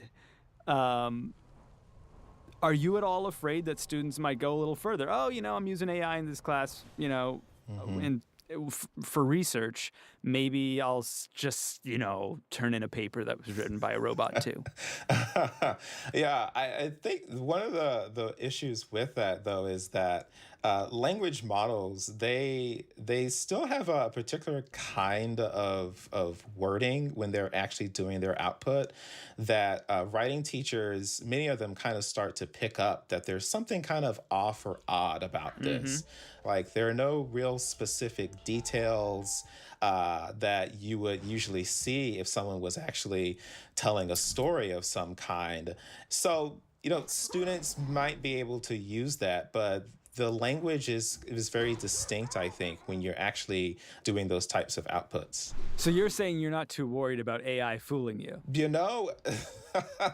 That's a really good question. I think when it comes to students, like if they haven't taken the time to really work with the language or work with that artificial intelligence, then the language that they give teachers will be kind of glaringly obvious, like this doesn't sound like you at all. So that's what I'm thinking where we are right now. It's clear that colleges and universities across the country, maybe across the globe, have not yet figured this out, that it's sort of the Wild West, that professors are trying to come up with their own policies for their own particular classes. What do you want to see more of as, universities across the planet try to figure this out?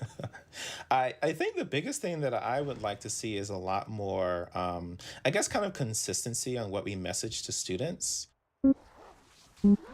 Because if you have, within a single, say within a hallway, in the same hallway, a student can go down to one class and that professor says, AI is completely banned. And then that student can go 2 doors down to the next professor for a different class. And that professor says, use AI, here's how you can use it. It's a great technology, let's go for it. Yeah. So when students get this inconsistent messaging, they're not entirely sure, like, how am I supposed to think about AI and how it works with my writing and how I can actually learn with it. I did have one student who took that research methods class, and when she saw that here is an option on how to use AI, she really appreciated that she was having a professor who kind of tells them, here's how to think about it, here's the guidance on it. Because for so long, all she really heard was, don't use it, plagiarism is a real problem, I'm gonna ban it. So some consistent messaging for students is really important when they go from class to class.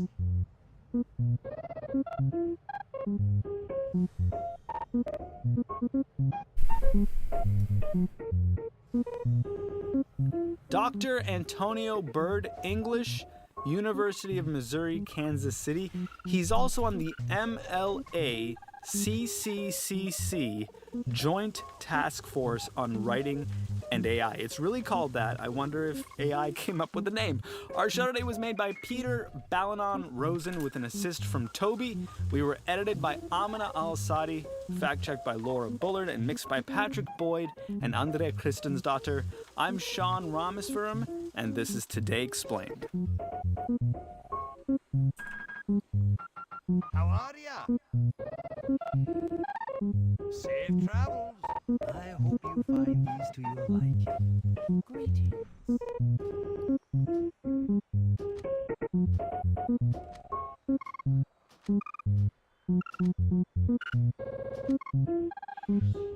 Be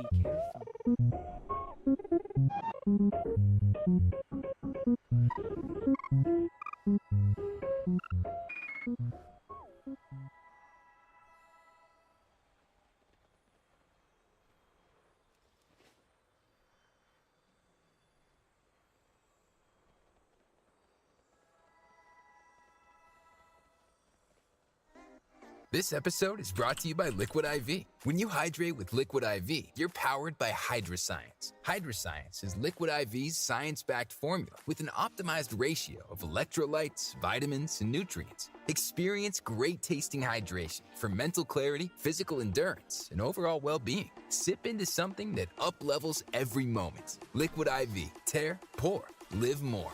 Visit us at liquidiv.com. I'm not going back to college to be your friend. I'm going so I can get Uber One for students. Damn. It saves you on Uber and Uber Eats. I'm there for $0 Damn. delivery fee on cheeseburgers, up to 10% off smoothies, and 6% Uber cashback Damn. on rides. Just to be clear, I'm there for savings, not whatever you think college is for. Get Uber One for students. Damn. A membership to save on Uber and Uber Eats. With deals this good, everyone wants to be a student. Join for just $4.99 a month. Savings may vary. Okay, fine. Welcome back to Reddit Stories. I'm Shane, and today's theme is all about the mess. We got some messy stories here, and with me are two of the messiest people I've ever known, Angela and Amanda. I'm gonna suck There they down are, some soda. pretending to I'll be right asleep. Already bringing the tea, bringing the drama. Shut up, Dad. You're crazy. But what would you do if we were asleep? Yeah, that would have been so fun. Did you believe it? Did you believe it? Yeah. Do you guys ever hang out with your friends and then they'd be like, let's all be asleep when she comes back from the bathroom? Yeah, and you'd be like, guys? never that good. It never really works out. So it's all about messy stuff. Take your pancakes out. It's Saturday morning. What? Nobody ever takes pancakes out of what? Take your pancakes pancakes out. It's Saturday morning. Welcome to Reddit Stories. I don't know. I'm thinking about like a funny. Where are they taking them out from? The Alberts? They don't cook pancakes in the oven. Look, these stories are gonna get messy, so let's get ready. Here we go. Our first story. This comes from True Off My Chest. Also was posted on Spilled Spiced Tea, a Reddit I've never heard about, but I'm guessing it's for spilled tea. Some spilled tea. Here we go. I think my husband's mistress thinks he is richer than he actually is. My best friend thinks I am a douche because I am keeping silent. Husband in quotation marks because we are not married legally. Throwaway, please let me vent here. He's 39, I'm 39, mistress is 29, my best friend is 39. We've been together for 14 years, living together for 11. So much exposition. Yeah. I know. Is there 4 people? So there's 4 people involved. So she's talking about her husband. She says, we've been together for 14 years, living together for 11. He came and told me that he was in love about 3 weeks ago. I was surprised at the lack of fucks I had to give at receiving such information. I did love him, but maybe my love has always been conditional, and its survival depends on it being reciprocated because it literally vanished the second he confessed to me that he was in love with another woman. He didn't want a separation, but to maybe open the relationship or let his feelings for her subside. I said it was over. It was like I never had feelings for him ever. He was taken aback by my indifference, which I thought, the audacity. Did he want me to be hurt? I told him that he should be relieved that he didn't cause pain. Instead, he has been sulking since. Last Friday, I got home and his mistress was there. Reddit Stories. We're not doing that.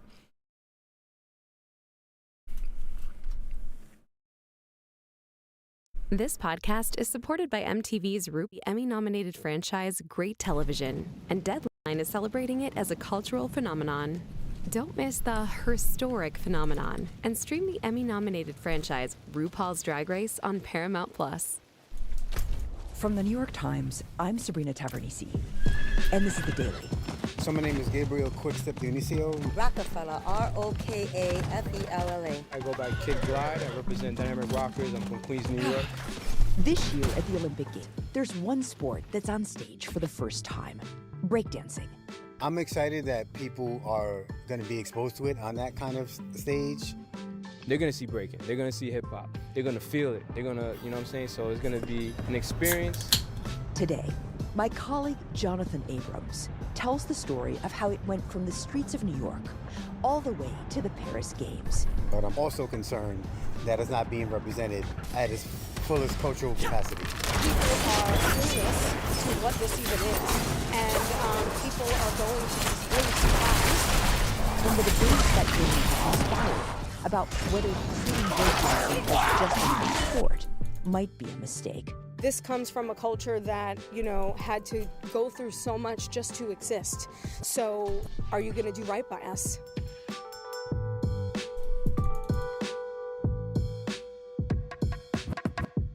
It's Friday, August 9th.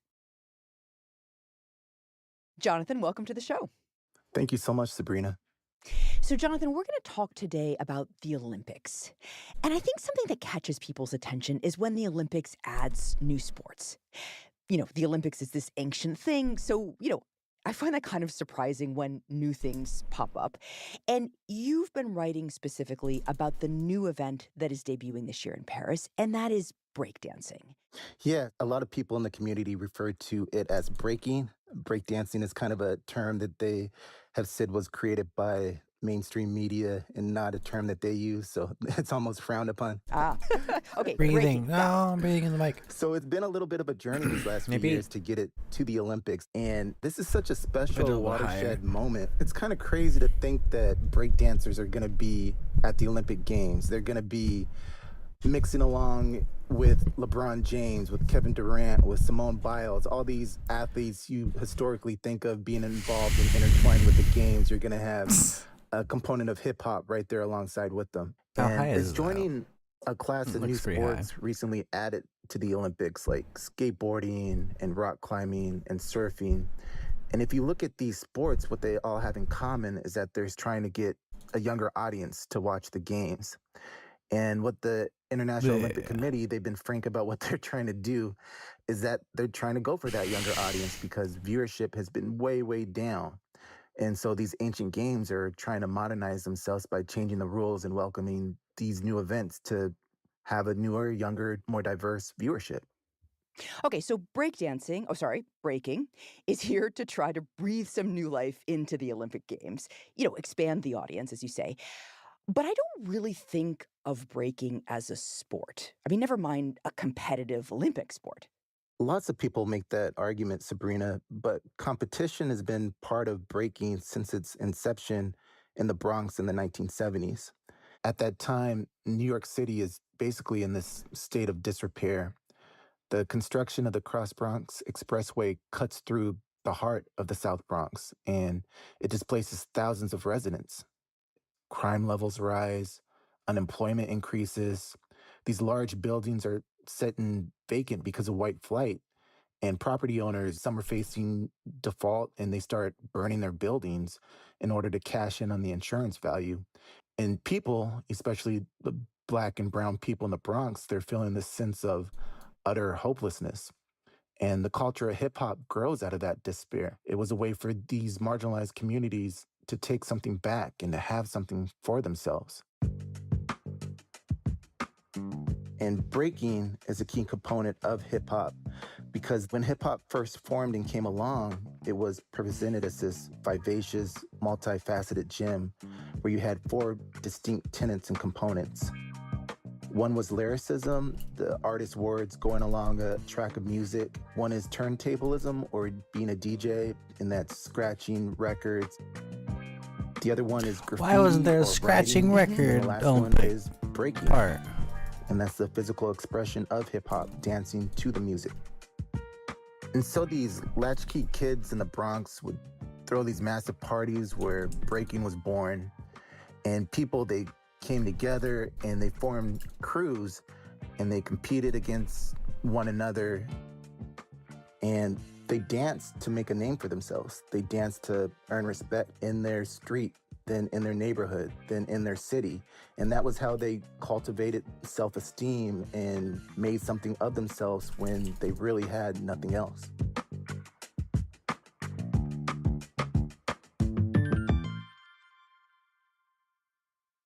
Okay, so in these poor neighborhoods in the Bronx, in this very turbulent time, kids were finding themselves, finding inspiration in breaking.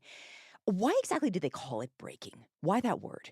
Breaking comes from these pioneering DJs being able to figure out how to extend the breaks for songs. So say there's a drum break, like in a famous song, where it's a snippet and then the song will continue. And they were the most popular parts of the songs where kids would dance for 10, 15 seconds and then stop.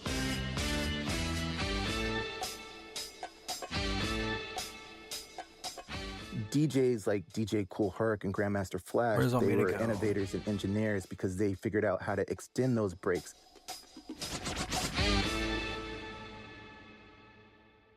And once they were able to loop them endlessly, then kids were able to extend their dances and be able to dance and be creative with it and form the circles. And that's where breaking came from. So, what did it actually look like? There's no way I can accurately describe breaking just through words. I can try to say that it's graceful or powerful or athletic, and all those words seem to fall flat. Breaking is a call and response. It's a back and forth conversation. It's almost like trumped up jazz. Picture back and this. forth conversation. You're going into a crowded party. There's people everywhere. Music is thumping. If you're walking to the cypher, which is the circle where breakers perform and compete in, you finally get to the front, and what you see is people doing these most amazing moves that now you can't even see my mouth with the human body. They're spinning, contorting their bodies into pretzels, stopping on a dime, bending backwards, doing windmills and air flares. And then the next person is gonna come in and challenge them. And what breaking is, it's attitude. It's an expression of yourself. It's energy balled up. And when did breaking go beyond the streets of the Bronx and really kind of emerge as a sport? Well, before it got to that level, it had to become part of the mainstream culture. And breaking started to hit that level around the early to mid 1980s. And at this point, come full circle. May blow know my nose Rapper's again. Delight. They can maybe say a hip hop, a hibbity hip hop. You know, everybody knows that song by then. But these movies like Flashdance and Wild Style I got are my also nose. starting to come out.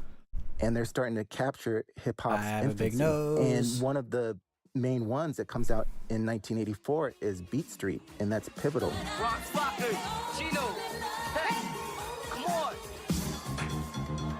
Yo, this Beat Street, let's serve. There's a scene of the movie with these crews coming together in a club. In a club. And there's anticipation. And there's adrenaline. It looks dancing? like they may fight. But no, instead of fighting, a dance battle breaks out. Instead of fighting, they dance. Anime as fuck. And if you've never seen this, like I said earlier about words and being able to describe it, if somebody described breakdancing to you and you had never seen it in person, you wouldn't have a good clue as to what it was. But now for the first time in movie theaters from LA to New York, you can actually see what it is. And then you have these pioneering groups like Rocksteady Crew and Dynamic Rockers, Zulu Kings, New York City Breakers. They all start to be in these movies and do these demonstrations globally. And that inspires a whole generation of kids to get into breakdancing. This is the newest craze. It's called breakdancing. So as the popularity of breakdancing continues, experts say it's okay to dance as long as you just watch your step. It's the Big Break Dance Contest from the Roxy. And at this point, we're starting to see judges and prizes be introduced into breaking.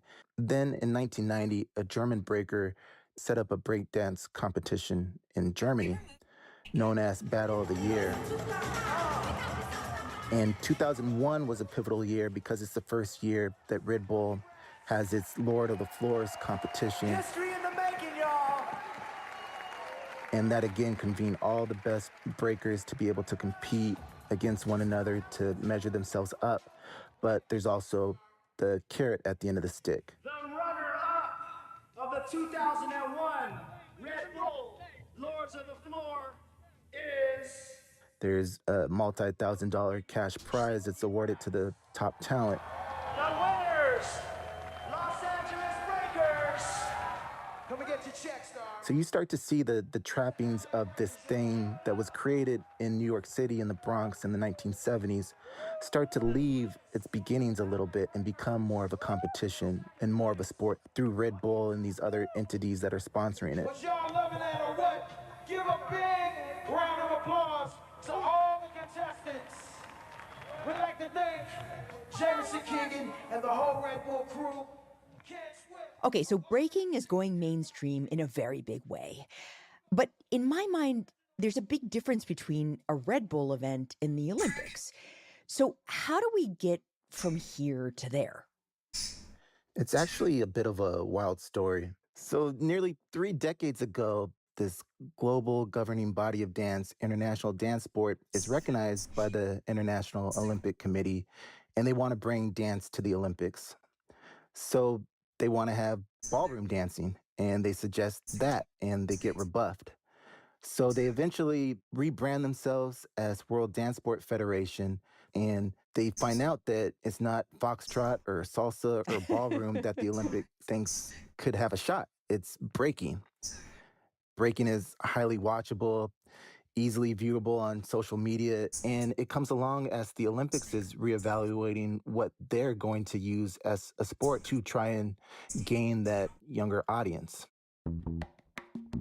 There was a testing period in 2018. Winter Olympic Games just got a little more exciting. Breakdancing will now be part of the Youth Olympic Games, and there's still a search for interest. They debuted breaking at the Youth Olympics in Buenos Aires. 3, 2, 1.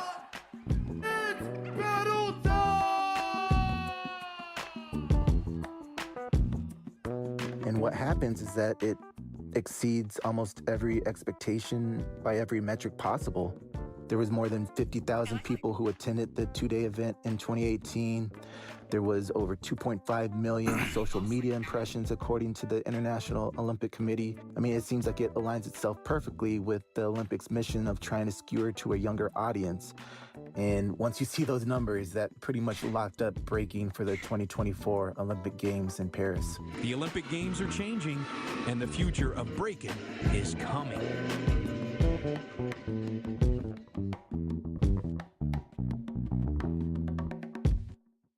We'll be right back.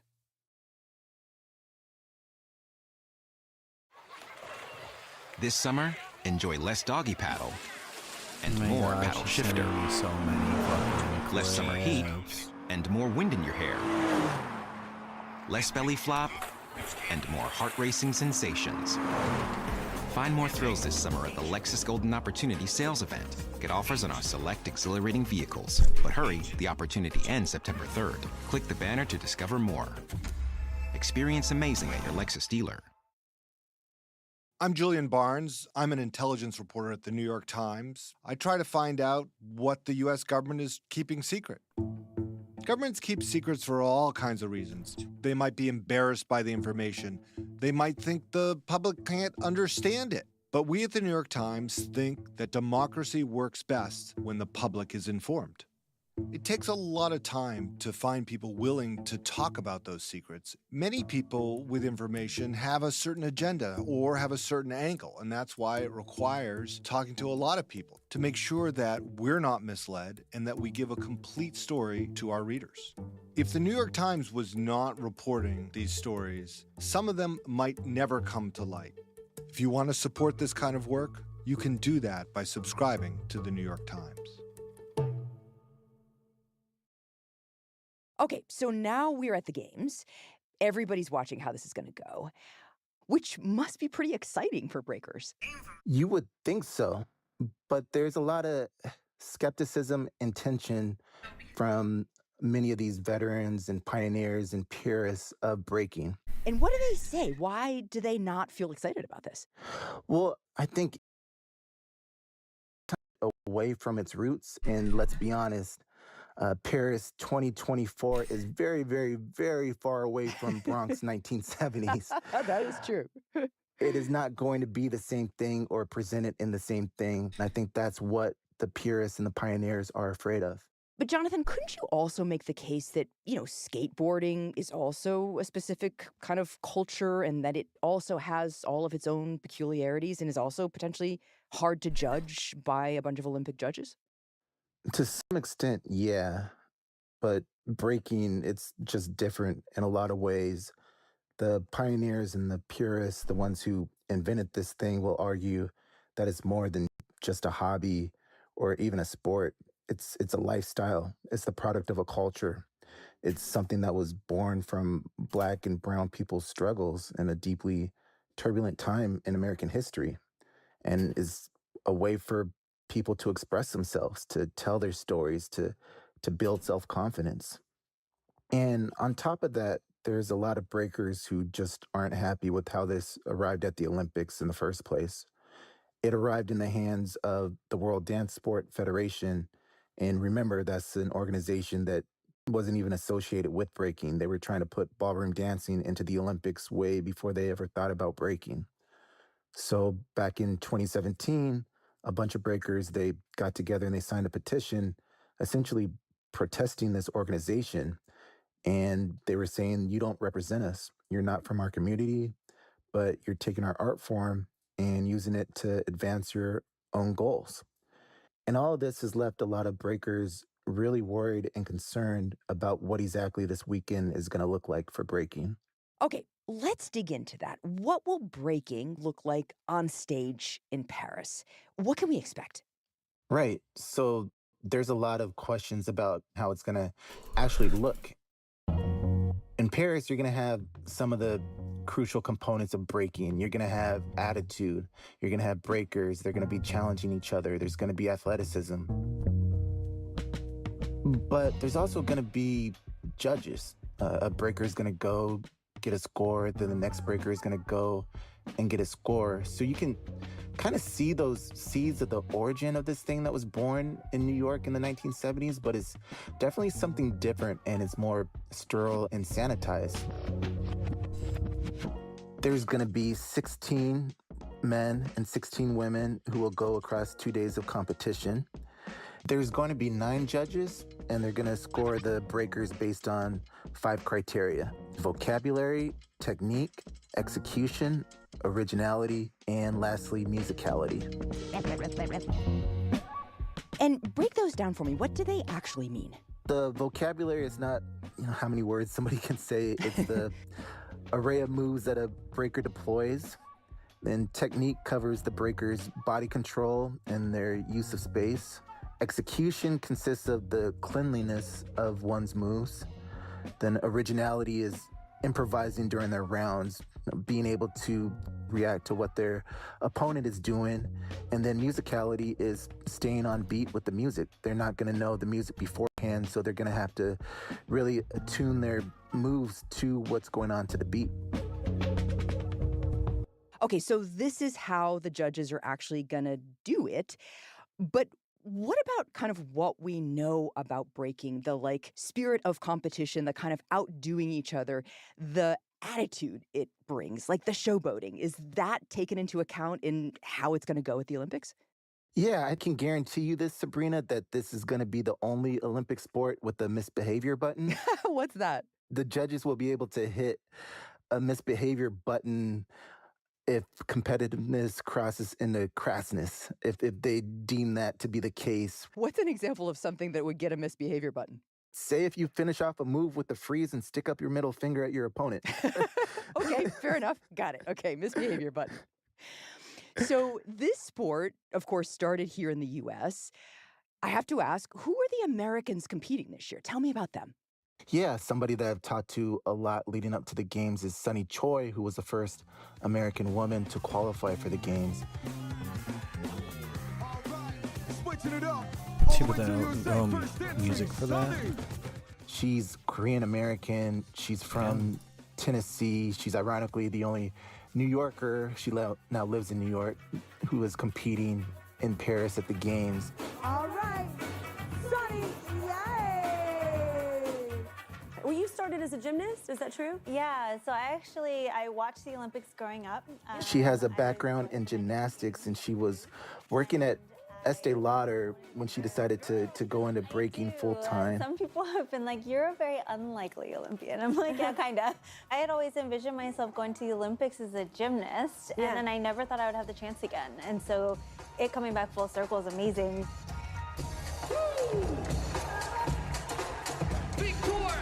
Okay, Victor.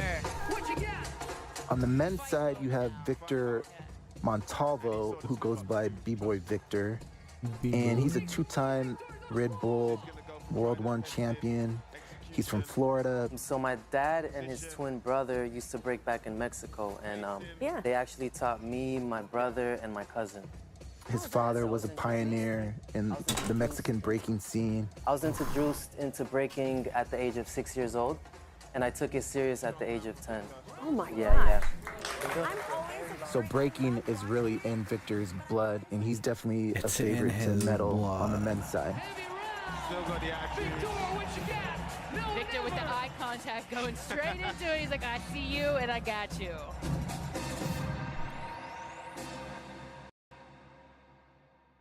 Okay, so I'm assuming these Americans are poised to win this fundamentally American sport. Not necessarily, Sabrina. Okay. Breaking is such a global entity now that I feel like America has really fallen behind some of these other countries, and when it's more popular and when people do it more often. So you look at this field and there's breakers from Japan, from the Netherlands, from France, from Kazakhstan, from all over the world. On the women's side, there's B-girl Nika from Lithuania. And last year, she won the 2023 world title at the age of 16. Wow, amazing. A Lithuanian girl has the world title, actually. Yeah, and she's an amazing story, and I think she's emblematic of breaking and its evolution because she discovered breaking on YouTube at the age of 5, and within just about a decade is one of the world's best breakers in the world, and will be heavily favored to win a gold medal at the first Olympic breaking competition. Just to go back to the tension around breaking in the Olympics that we started with, Jonathan, in the question of it leaving its roots, becoming detached from the place and the culture it sprung from, is there an argument that that's already happened? That as people are kind of wanting to pull it back toward where it came from, it's already gone. It already went out there. Is there any going back? Yeah, that's a great question. And I think we're at this crossroads where you have breaking's authenticity at stake. And breaking is about that expression from the heart. It's about being able to show your attitude, your charisma, who you are as a person through your dance. And the pioneers and the purists are going to be watching this to see what part of the soul and the struggle exists as this thing that they invented, nurtured, and cultivated reaches its biggest stage ever. But it is out there. And for somebody to be able to be in a foreign country and just study the art form on YouTube and be able to become world-class leaders in it, it says something, one, about the art form and how wide-ranging and impactful it can be. And it also just says that this isn't just New York's anymore. This is global. And perhaps the people performing on that stage are what breakdancing is now, right? In some ways. Yeah, and we're going to see people, men and women from different countries all over the world represented in Paris. And in some ways, it's very, very far away from what was invented in New York in the... Cannot stand it.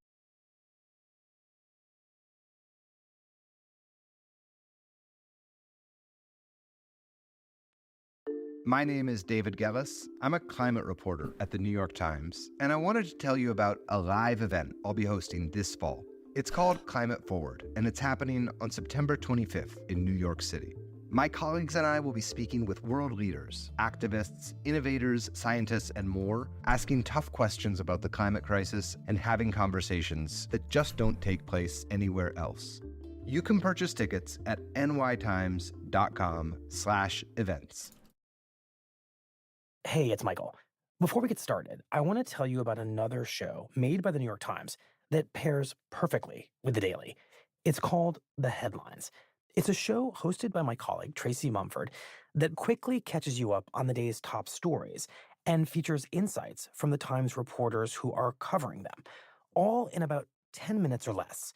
So if you like The Daily, and if you're listening, I have to assume you do, I hope that means you're going to like The Headlines as well. You can now find The Headlines wherever you get your podcasts. So find it, subscribe to it, and thank you. And now, here's today's Daily.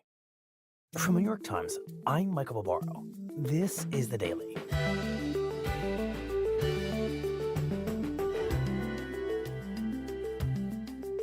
Today, the story of how a little-known Midwestern governor became Kamala Harris's choice for a running mate.